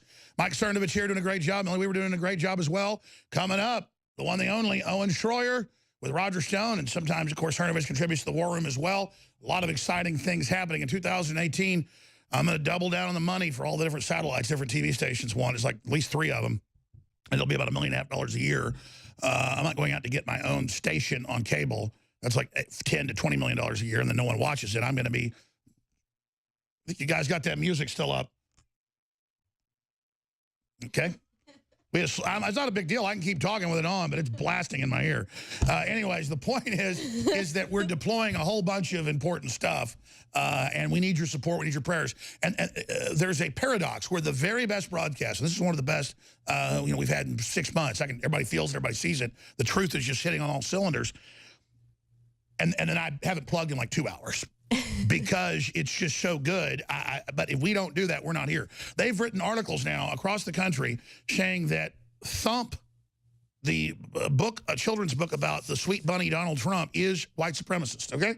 And then it comes with a poster, Alex and Thump, The Art of InfoWars, which the artist had the #1 New York Times best-selling graphic novel last year, Clinton Cash. They've made this new book. They wanted to get me involved in it. I did, and they've flipped out because they don't want us having contact with children. It's all about them having the contact. And feminist baby, you know. That's right. Joe Biden. So that's going on. But listen, now your really fun to see is getting the books, the T-shirts, the high-quality supplements, free shipping store-wide is about to end. It's got to end. And I've already sold out of the Myco ZX at the lower price. There's a little bit left, but it's gone back to full price. We're selling out of the colloidal silver, so it's not 67% off anymore. And everything by Monday is going to be back to its regular discounts, are like 20% usually. The air filtration, the storable food, it's all 50% or more. I mean, some of these are lost leaders. When you sign up for auto ship, an additional 10% off, cancel anytime. It takes like 1 second. It's not like the mail order stuff when you're a kid. Like, cancel anytime, but it just keeps coming. Yeah. They keep charging you. This is completely different. Super Blue toothpaste, fortified with colloidal silver and iodine. That's about to end because it's about to sell out. And so, yes, what we do is we sell it really low price, and then when it's about gone, and we know there's months till more comes in maybe, then we sell it still discounted, but closer to full price to fund ourselves. And a lot of you go buy the products when it is closer to full price, and thank you, because it takes a lot of money to run this operation, and you folks really came through last year. They hit us. They took a lot of sponsors. They kicked us off Google Ads. They threw the kitchen sink at me, and I'm not whining. I asked for it all, and I'm going to belly up, and I'm going to take my licks. And you know what? I've never been a sadomasochist, but I don't enjoy pain. But this kind of pain I actually enjoy because I know it's the right thing. And as they say, pain is weakness leaving the body. So I trust in God, and so just thank you all for your support. InfoWarsStore.com, InfoWarsLife.com, or 888-253-3139. Stock up on Brain Force, Alpha Power, you name it. Mike Cernovich, you never talk about how folks support you. You never seem to plug. You just seem to give money to all these different groups to launch their own operations. And that's how I see Cernovich. These sociopaths don't get it, and psychopaths, because they're so greedy. Mike Cernovich is like a wrecking ball against the globalist. All I see is good work from him. He's just out there beavering away, promoting everybody, and we see all the energy we get. We send him energy, and we just synergistically get more powerful against the globalists, which we need to do. We're under attack. We need to up our mass, our strength. We need to combine together and move forward. And these idiots don't get why we're successful. They just don't get it, Mike. Well, they don't understand spirituality. They're not Christians or Muslims or Jews or Buddhists or anybody who try to plug into a greater force. So I've always said that I am just a node in the collective consciousness, and I'm trying to be a node emanating positive energy that builds people up, energy that uplifts people. And yeah, I don't plug myself probably as much as I should. I'm having a big event January 20th. You can go to anightforfreedom.com. Stefan Molyneux is going to be there. I think Owen Schroyer might be there. I was talking to him. Yeah, but anybody you want to come, yeah. Yeah, January 20th is going to be a spectacular day since you have this. Is this going to be kind of like the Deplorable? Yeah, so it's going to be like a Deplorable where just wear, dress nice. You don't have to wear the full-on black tie affair. But January 20th, we're going to have professional comedian Owen Benjamin, who was banned for being politically incorrect from Hollywood-level talent. I was about to say, stuff like this is important to celebrate our free speech. Exactly. And to come together and say, we're not just still standing, we're winning. How do folks go to that? How do people find out about it? Yeah, so the website is anightforfreedom.com, and you could just click on that and buy tickets. It has a double meaning because we are knights for freedom. Exactly, the K, exactly. And that's what I tell people is, look, nobody's attacked more than all of us, but we are winning, and that's why they're attacking us. I have the Rothschild family going after me now, sharing fabricated videos and audios and stuff about me. That's the level that we're playing at now, where the Rothschilds, who are friends with Jeffrey Epstein, Bill Clinton. And we've got to realize that I'm under attack by the same folks, and I'm not ready to get into it yet, but it's incredible. And what's amazing is they will literally go after everybody around you, literally try to pay them, you name it. I mean, this is an intelligence war, and I'm not an intelligence agency. Mike Cernovich isn't. It's crazy. But we're in a James Bond movie. It is, and the stuff that we witness, we experience, everything is really intense because we are playing the game. We're in the field. We're in the field. We're in the field. We're chasing them around. In the arena. We're in the arena. That's right. We're in the arena. But we're not going to hide. And that's the point.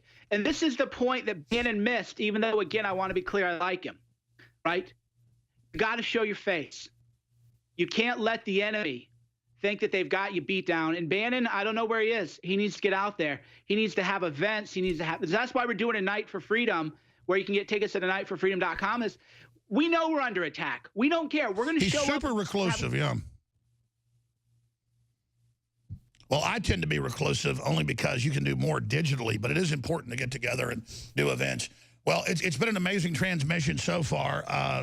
Millie Weaver, tell folks about the special report you put out, Joe Obama 2020 to rival Trump. It's on Infowars.com, Newswars.com. Other tidbits, right. Mike Cernovich, other little schmiblets of information? So basically, as far as this Joe Obama report, like I said, I didn't invent the term Joe Obama. This is out there. This is what the Democrats are promoting, and the lack of hesitation in these liberals when I asked them about Michelle Obama was frightening. Most of them want Michelle Obama. It's groupthink. A lot of them do want to support Joe Biden. Oh, Joe Biden. Exactly. And what would they love more than to come into office and undo everything that President Trump has done to try to protect Obama's legacy? And it makes it so easy. You don't have to think, you don't have to be involved. Just, I'm for Hillary, I'm for Obama, I'm for Michelle. It's just so easy. It's, oh, everything's happy. Oh, I love communism, even though I'm walking out of the barbecue place, you know, and I got a cell phone and everything. Sorry, Mike. No, that's exactly right. They're completely losing their minds, and that is why when the harder they attack, the more transmissions you do. You got to remember, everybody listening, The greatest act of rebellion in America today is to share a link to Alex Jones, to Milley, to Owen, to Roger Stone, to Mike Cernovich. That is the true act of rebellion. We are the new pamphleteers. We are in 1776. 2017, by the way, is also numerically significant. Maybe we'll talk about that at another time. No, go ahead, talk about it. And so again, the ones and the sevens, it shows the rebirth, a new era, just like in 1776. And that's why everybody felt it was changing last year. That's why everybody could tell that we're going into a golden era. We're going into a time of prosperity. And that was the significance of it. And now we're rolling in to the new golden era, the new age of prosperity. But that means that the pedophiles, the Satanists, the goblins, the orcs, the evil creatures, the Soros types, they have to come out even stronger because they want to return us into a dark age. So that's why people, if you're a patriot, you feel conflicted. You feel optimistic. You see that you're getting more money in a paycheck. You're getting mixed feelings because the enemy's still there, and they're freaking out because the sunlight's baking them. And to be clear, this golden era, I agree, is coming in, is us getting ready to face the AI and the big super threats, where we're going to look back on these little demons and think, man, they were nothing compared to this. So this is God giving us a respite. This is our chance. We need to take it. This is our chance to take our country, our freedom, and the weapons, the eugenics, everything that they have going on. The fact that now they're spraying our meats and our foods with viruses. I mean, we thought antibiotics were bad. They're spraying viruses on our food. The eugenics is up. And they admit it all. They spray viruses on the meat. Exactly. And this is our time to try to take our country back. We have a short window here before the technology surpasses so much to where we're just in complete enslavement. This is our chance to do it. We got to rise up and do it. Great job, Millie Weaver. Your report, again, Joe Obama, 2020, to rival Trump at Real Alex Jones on Twitter. Please follow us there while we're still there. Closing comments, Mike Cernovich. Yeah, everybody listening, we're in a golden age. Work hard, enjoy the times, because the evil dark forces are rising. Exactly. This is coming up for air right now before we get sucked back under. Get some air in your lungs, folks. We're going deep dive next. Stay with us. Owen Schwartz. It's also what happens when you listen to the radio host, Alex Jones, who claims that 9/11 and the Oklahoma City bombings were inside jobs. I don't know what happens in somebody's mind or how dark their heart must be to say things like that. The Russians ran an extensive information war campaign against my campaign to influence voters in the election. And then they began to weaponize them. And they began to have some of their allies within the internet world, like InfoWars, take out pieces and began to say the most outrageous, outlandish, absurd lies you can imagine. But Trump doesn't challenge these lies. He actually went on Jones's show and said, "Your reputation is amazing. I will not let you down." Waging war on corruption. It's Alex Jones coming to you live from the front lines of the InfoWar.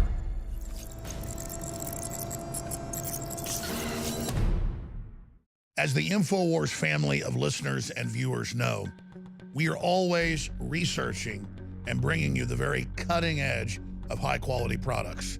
And that's especially true when it comes to nutraceuticals and supplements.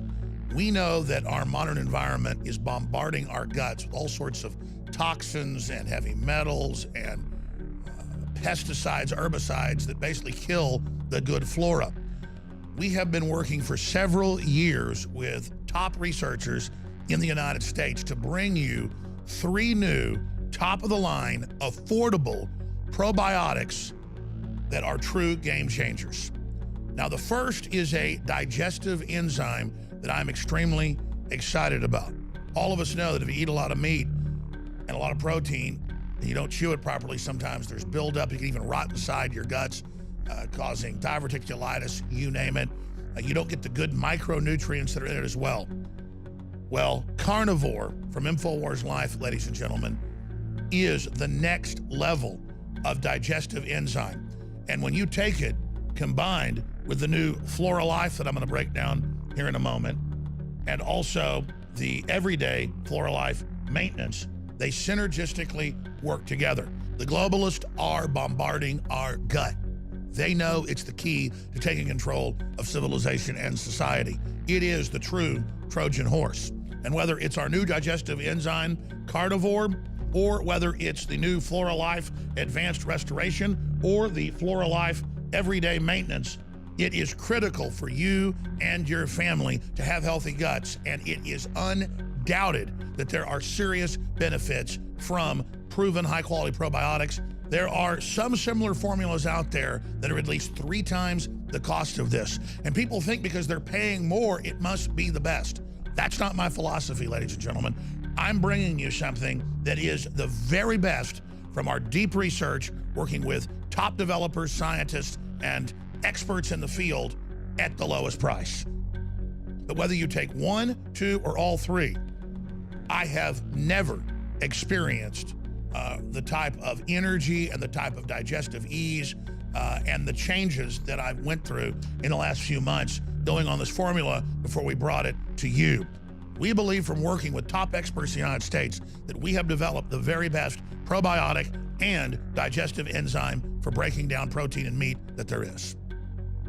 This is the total win-win. It uses the modern techniques as well, so it doesn't have all the additives and garbage. Simply put, our new Floralife line is the very best out there. That is my goal here, is to bring you the very best at the lowest price. Many probiotics out there don't even have caplets that bypass the stomach, so it never even gets into the upper and lower intestines. Both of these systems have targeted delivery, so it goes right through into the upper and lower intestine. We've tried several other formulas that were excellent, but this is, after 2 years of research, what we are bringing to the market. And your purchase doesn't just give you better digestive health and all the different micronutrients and things you need. It also funds an organization dedicated to promoting liberty worldwide. Whether it's Floralife Advanced Restoration, Carnivore, Digestive Enzyme, or the Everyday Maintenance that's great for the go, it's all available at InfoWarsStore.com today. And when you purchase it, you know you are also financing the attack on the globalist and the defense of our republic and freedom worldwide.